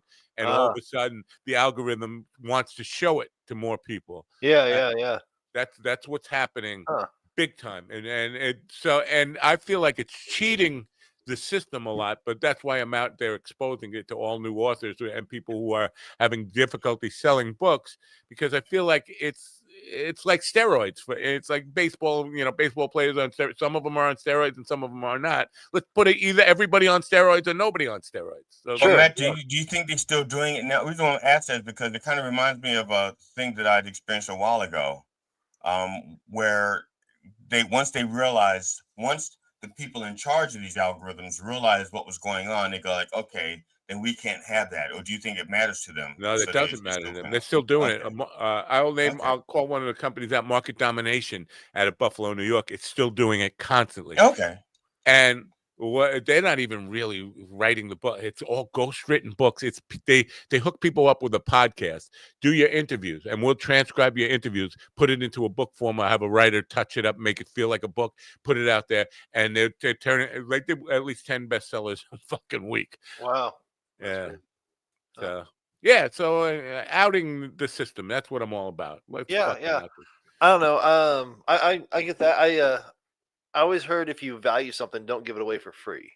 Yeah, no, you're not giving away for free in terms of you're investing. I think you're absolutely right. If I give a CD away to somebody, I know they're going to use it as a coaster and never listen to it. Yeah. But just to get that verified user stuff, you got them on a list. You already know they're not going to really fucking read the book. Yeah. Just download it and leave a good review. And that's what I do to my friends now, but I make them pay $20 for the book. And then you give them the money back, right? Yeah. No, I keep wait, you guys. I won't give anything away for free. You do any like festivals or anything like that? Give an example. I just went to Mothman Festival. Big shout out to Point Pleasant, West Virginia. There were a lot of authors there. Obviously, a lot of them were doing like paranormal type authors, but there were horror authors there as well. So that's kind of cool. Something to look at for sure. Yeah, definitely. I think my goal with these are to try to get the comedy to mix with the novels and try where those fans cross. I know comedy fans don't read, nobody reads. Yeah. Nobody really reads. So we're doing the audiobooks. This next book I got coming out is a more of a comedy book. It's a fictional biography, more or less, let's say, and it's gonna be an interesting, fun take on what's happening right now. A fictional biography. Sounds like what I used to do in the bars every night. Yeah. So you know how to do it for a living? I definitely think that comedians should write horror movies. Yeah, I think that we're seeing that with Jordan Peele. Yeah, these are pretty solid. Yeah. See, I had a number of horror filmmakers on who they would say that horror really is an extension of comedy. There's no difference. All horror movies are comedy on some level. I find them funny. And that's why I started. Roommate was a screenplay that I wrote for Jason Mewes back in 2009. We were making a movie called Mitch and Stu's Quest. It was a comedy road trip, and he was helping me produce it. He was also starring in it. But he goes, hey, I really want to play like the serial killer, dark guy. So I wrote the screenplay called Roommate, and he gave it to his wife. She's like, no, it's way too dark for you. You're never going to play anything like that. So I ended up just shelving it and never got made as a movie. But then I was like, that character, it was always in the back of my mind, the story. So I ended up changing the character from a guy to a girl, and I went to more backstory, and it became this novel. So this novel was originally written for Jason Mewes to play as a screenplay. Wow. But now we'll come back to the screenplay thing in a minute. I just want, because of the DMT, the big D and the MT, have you had experience with it? That's kind of what inspired it. Also, it's about being in that between awake and dream state. And when I started writing this book, it was all about that DMT experience, what's real, what's not. And then I ended up almost dying. My celiac artery exploded in my stomach, and I was almost dead. And then I ended up getting some crazy infections and then pneumonia. So I was in the hospital for almost like a month and a half, in this between alive and dead state. So the stuff I was writing in the book started becoming reality in the hospital room, and then what became in the hospital room became fiction in the book. So it was a life imitating art, like See, immediately. if that happened to me, I would never write anything dark again because I'd be afraid. Am I bringing this upon myself? Like, Yeah, I just don't think like that. I grew up real Christian, and and that we are you when you think dark thoughts, you invite Satan in type of stuff, and then I grew out of it. Yeah, I don't want to say to be condescending or mean, but then I started just realizing we fate is fate. Whatever happens happens. Just live your life. Don't think you're causing anything one way or the other. Just be you. yeah, about what's real and what's not, because I was doing some reels with Dr. Strassman the other day, and remembering that I did ask him about, because he's a medical doctor, and not necessarily medical doctors don't necessarily believe in afterlife or Sure. think paranormal or any of that kind of stuff. And he said he started his quest with DMT looking for his spirit molecule. And he said what he found was there is nothing inherently spiritual about DMT. It's going to play on your preconceived notions. Sure. And I don't know about, because I've talked to so many people who've had experiences with DMT. Sometimes it's counter to their religious upbringing and all that kind of stuff. Yeah. Did you find any of that kind of like did you get the little elves script? They're in the book and stuff. Some of those experiences are in there. I dabbled with it. I didn't get too much into. I had a friend who smoked DMT every day for 30 days. Wow. And he was living in that other realm. Listen to his stories and stuff about what he did kind of kept me more grounded to not lose myself in it, type of thing. But some people do get lost in the sauce. Oh, yeah. They get out there and they start living another life that doesn't really exist. I really want to try it. The thing is, I can't find any place to buy it, and if I ask somebody, they always think I'm a narc. Like, where did I get DMT? It's not. It's a controlled substance. So obviously, if I'm asking about it and I look like I do, oh, well, you must be a narc. Yeah, But, as soon as you started talking about it, I was like, this guy's a cop. Yeah. Immediately, cop. Yeah, I grew up on LSD, by the way. I mean, I was when my parents were arrested, and the FBI played back the wiretap tapes they had on my house. I was 13 years old, and they heard me talking about copping 1,000 hits of acid tonight. And whoa, that's my upbringing. So at 12, 13 years old, I was. You talk about your friend 30 days on DMT, 3 years on LSD every day. Wow. Yeah. Hardcore LSD, yeah. And LSD is not like DMT. It's not a 15-minute trip. It's a 15-hour trip. Yeah. So basically, you're hallucinating all day long, every day. But I definitely want to try DMT for that 15-minute. That's what I'm looking forward to see get it over, because the LSD, you're always like, oh, okay, I had enough. And it's, oh, well, we still got another day to go, buddy. Yeah. All right, well, we can move on. Do you feel that that enlightened you in any way? Fuck no. It made me fuck. Everything that I did in my childhood, my adolescent years, made me a very fucked up adult. And there's anybody who listens to me every day, or you even met me once, you could tell that there's something off about this guy. Do you think you should have, if you would have waited till you're in your 20s to do that much LSD? Do you think it would have been better experience? You think you did it too young? I don't know. That's a good question. I've never really, because I did. Somebody slipped me when I was almost 30 years old, so at a Stevie Ray Vaughan concert. Somebody slipped me a full hit of acid, and that was like I couldn't handle it at that point. I had done it. It was very weird. Yeah, I think slipping somebody LSD is not a good thing to do. If you know you're taking it, that's one thing. But to just end up, wait, so things are starting to get a little weird. Oh, by the way, I put something in your drink. Wow. Yeah. That's not a good thing to do. Huh. Screenplays. Are you still doing screenplays, or are you still involved in movie making at all? No, it's so hard to to get people to give you their money for your ideas. It's when they want to when you have a good idea, they want to make it and stuff. Then they want to put their ideas into it because it's their money or whatever. Yeah. So it's hard being in control of your ideas or what your vision was. If you start with a screenplay and try to end up with a movie, it's never going to be what you envisioned. And so that was a real hard reality for me. I got in a lot of arguments. I lost a lot of friends because of this. I told people to fuck off, that I never want to see them again. Like, See, yeah. let me just stop you there. I don't mean to interrupt you, but here's one of the reasons I started my evening program, which had a lot of filmmakers, comedians, writers, everybody. I wanted to get people to collaborate with each other, people who are on the they're not being given money by the machines, the entertainment machines. I said, because Hollywood sucks right now. It's just putting out all fucking rehashed cartoons and video game type movies and all that kind of stuff.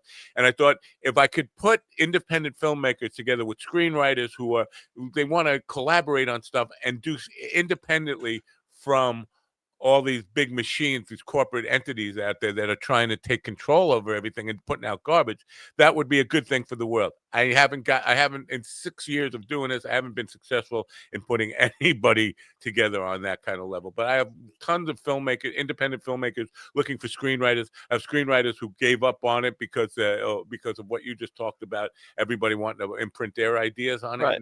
And once it's made, we made this movie called The Lenny Bruce Experiment, which ended up becoming a Flesh Blanket, but it was with a bunch of comedians in Hollywood.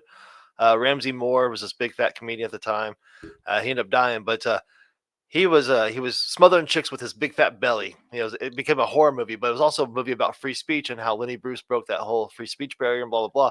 So it was a little bit of it was I don't know. It was a good movie, but to get people to produce it, to get people to distribute it, it was so hard. They ended up making it themselves, and I ended up being a big part of it as far as being a camera guy, being behind the scenes, helping things happen. But once it got made, it's so hard to get. You have to put so much money into marketing or do the free thing, give it away for free, and hope people review it and hope people talk about it. It's so hard to get any momentum on an independent movie for people to fucking even know about it. Yeah. I'm glad you said Lenny Bruce. Yeah. Because just a couple of days ago, and I'm going to say the word again, Twitter. I was on Twitter, and some young comedian was saying, "You old comedians have no idea what cancel culture is like." And like, do you not know the history of Lenny Bruce and George Carlin being taken off stage in handcuffs by police officers? Dick Gregory. Yeah. Yeah, and so to kind of brand the old people as not having any understanding of cancel culture, I think they had it worse. I actually do. I mean, cancel culture in the form of 3 days in jail, and you have to go before a judge and explain why. The police are actually literally waiting for you in the backstage, waiting for you to say the one word that's going to get you arrested. And they know you're going to say it because you can't help beat you up on the way out too. Well, now everybody's doing the same thing, but it's not police; it's people with their phones. They're waiting for you to say that one word. Yeah, but it's not quite the same thing. It's just But you don't just spend a night in jail. You spend the rest of your life apologizing. Because when people are doing it with their phones, it's not like a law against it. There's no blue law or anything like that. Back then, they had they were waiting for them to break the law and say the word. Now break the law, free speech. Well, that's why I made the quotes with my imaginary quotes with my shoulders. That's why I said break the law. By the I way, didn't feel like lifting my hands. I just want to break the law. Let me see if I can find this. This is a direct quote from the President of the United States yesterday. If I can find it. Is he also the President of Puerto Rico? I think that you got him mixed up with the President of the Virgin Islands. I'm sorry. Oh, okay. What was it? The direct quote? I can't find it. I think, I'll paraphrase. Oh, here it is. We took the freedom of speech away. That's a direct to the President of the United States, and we took freedom of speech away. Yeah. Like, wow. This is where we are now. Freedom of speech. is kind of the First Amendment. It's for a reason. Yeah. Yeah. Well, there were 3 other amendments before it, but they decided, let's. No, I'm just teasing. So that from a comedy perspective, or even from a screenwriter now writing books, I don't know if it enters your mind, but certainly it's got to enter your mind now. Where this era that if I write a joke, do I have to think twice about what I'm going to say? Well, sure. I'm always thinking twice about what I'm going to say. Even like Stephen King, all of his books had the N-word in them. Every one of them had a character that said it, and it was never a black guy. So there's I did not know that. Yeah, whenever you black adjacent. What's that? You were black adjacent. No, they were called. I'm just teasing. I'm just the N-word usually. All those books took place in Maine. Yeah. So, but they would always there was always a character saying that but it was to either for you to hate that character more or whatever, but it was something that he pretty much put in every novel. I don't think it ever made it into the movies. I'm just trying to think of Stephen King movies. I don't think I've ever heard it. Here's the funny thing: like I said, most of his books are written in Maine, so you couldn't find a nigger if you tried. Yeah. What? Yeah. Didn't you? Oh, I'm sorry. Well, you have to go to Lewiston to find a nigger. Yeah. So that's kind of the point, though. You're forcing he's forcing it in there. It's like almost like you're looking for it, like type of thing. Yeah. So I think nowadays when people are forcing to say that word into comedy or whatever they're trying to do, it's more for I have to do this for shock value. I have to do this because of freedom of speech. I have to do this because if I don't, this will die or whatever.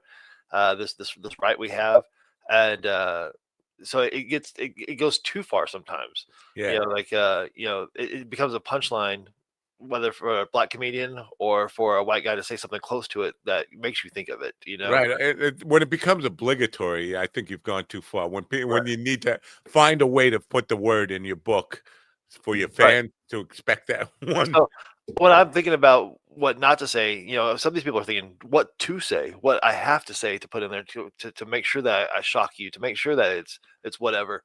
Yeah. So it's not trying to censor myself. It's more like, can I put this in there and get away with it? I've heard comedians do like sort of disclaimers, and there is nothing more anti-comedy than a comedian setting up like, if I say something that offends you, it's not meant to offend. Like, just say it, man. Yeah. And a lot of times it is meant to, like, so my Kill Tony joke I did this last time. I set you up for it. I go, I was gonna say it. Here we go. So I'm pretty proud. I've never uttered the words "I have a black friend," but I have been called the white friend many occasions, which is always awkward because I have to tell him I'd never be friends with a black guy. Wow. Which is not racist. It's because my wife's gonna try to fuck him. I remember that joke. I remember that joke. Yeah, I just said it this last week, but it'll be on. Oh no, I mean I thought I'd heard it like a while ago. I've been trying it out, but I don't know. Yeah. Wow. Yeah. Good one. I like it. Yeah. So it's a little misdirection of that type of humor, but it's my wife's just a whore. Right. She's right here, by the way. Yeah. Thank God.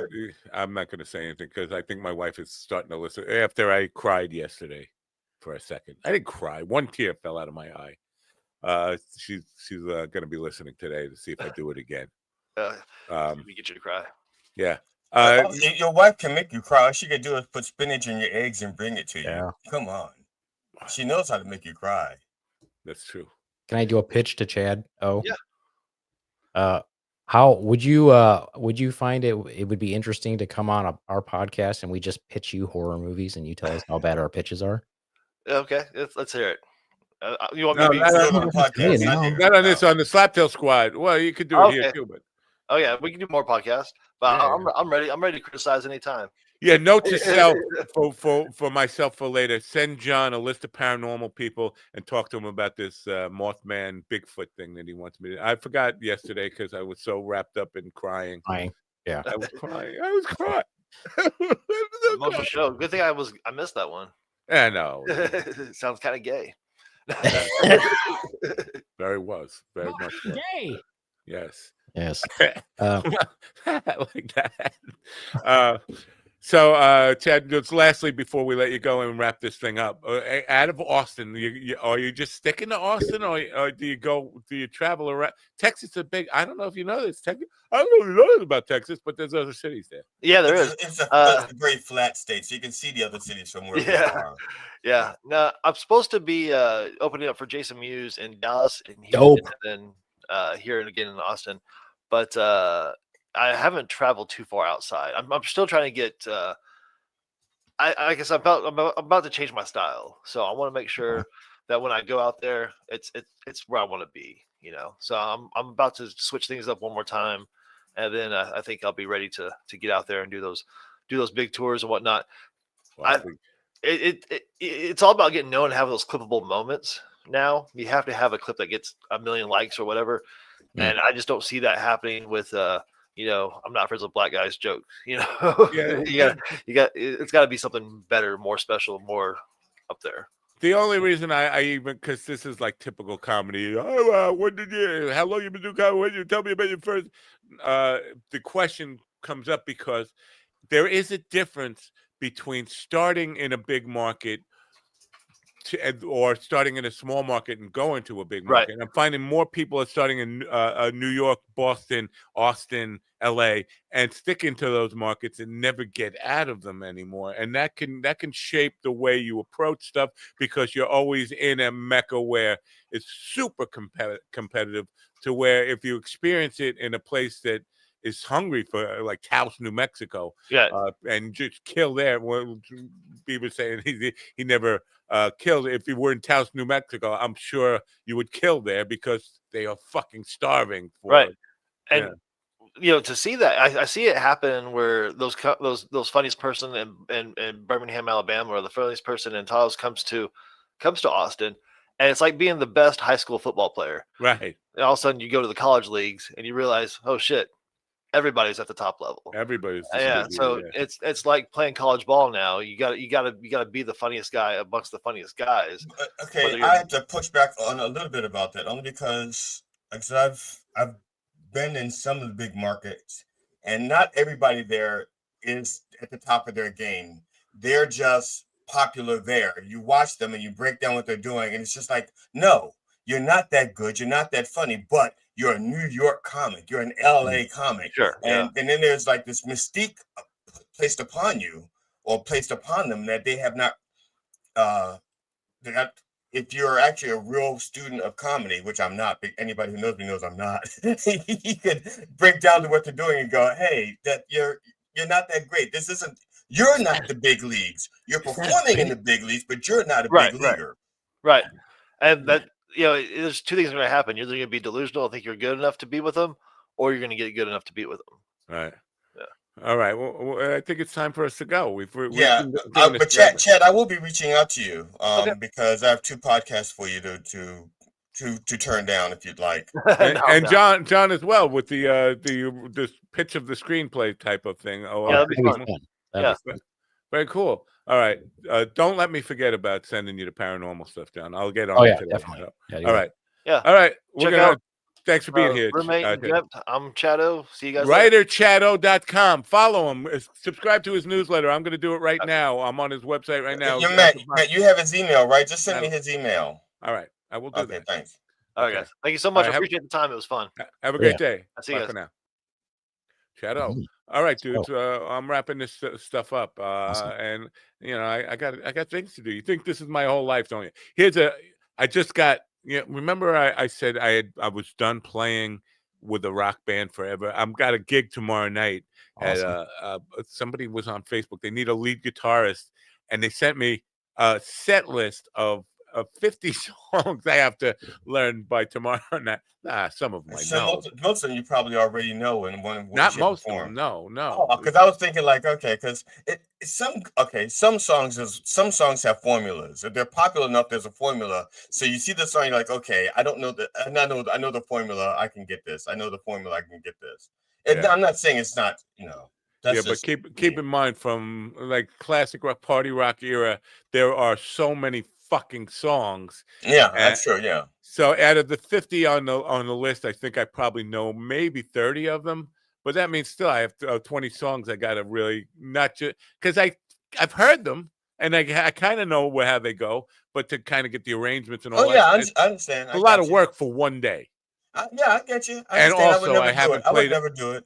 I haven't played with the band since November 1st of last year. So it's almost a full year. Matt, some things don't change. You walk in, you go like, you guys are assholes. Like you did in the past. You walk in, say, you guys are assholes. Listen to me.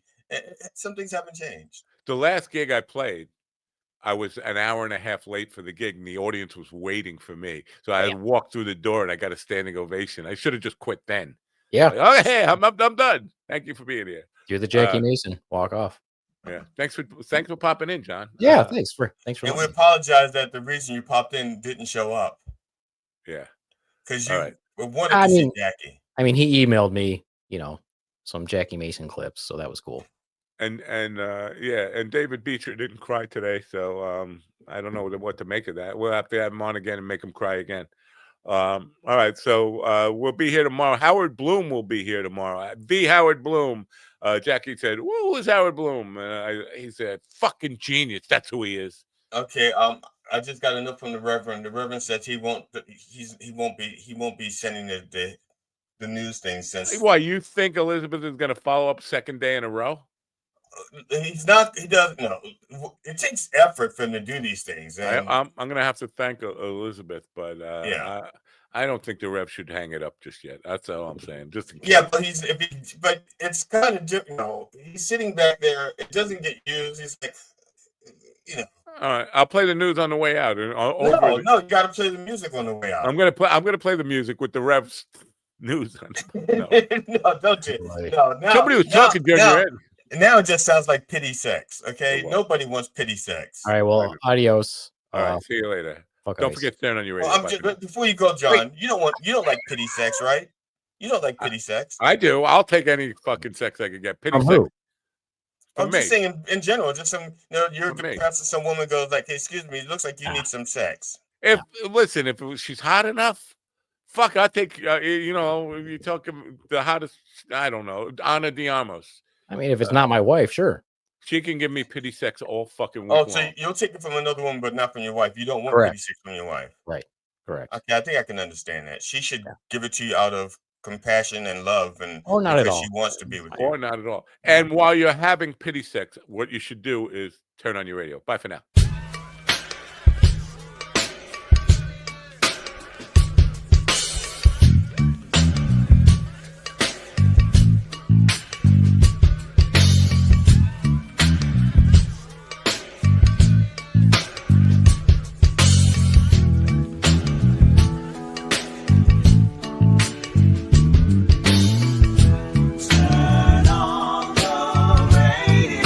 My Trump and to the back.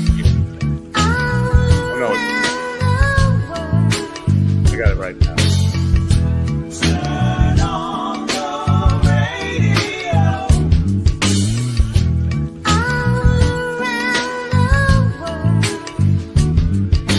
What you wanna do, baby? It's on you, baby.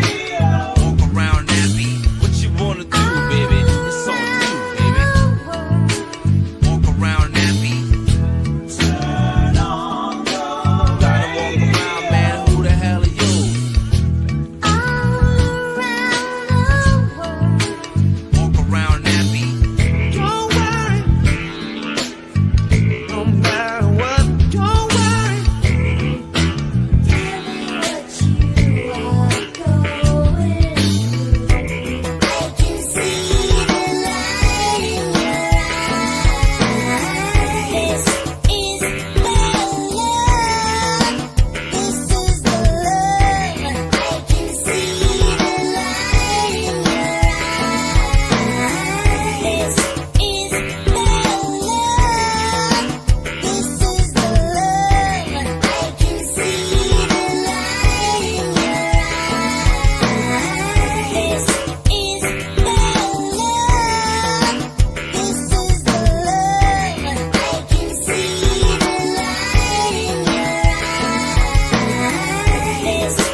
me, listen to me, listen to me now.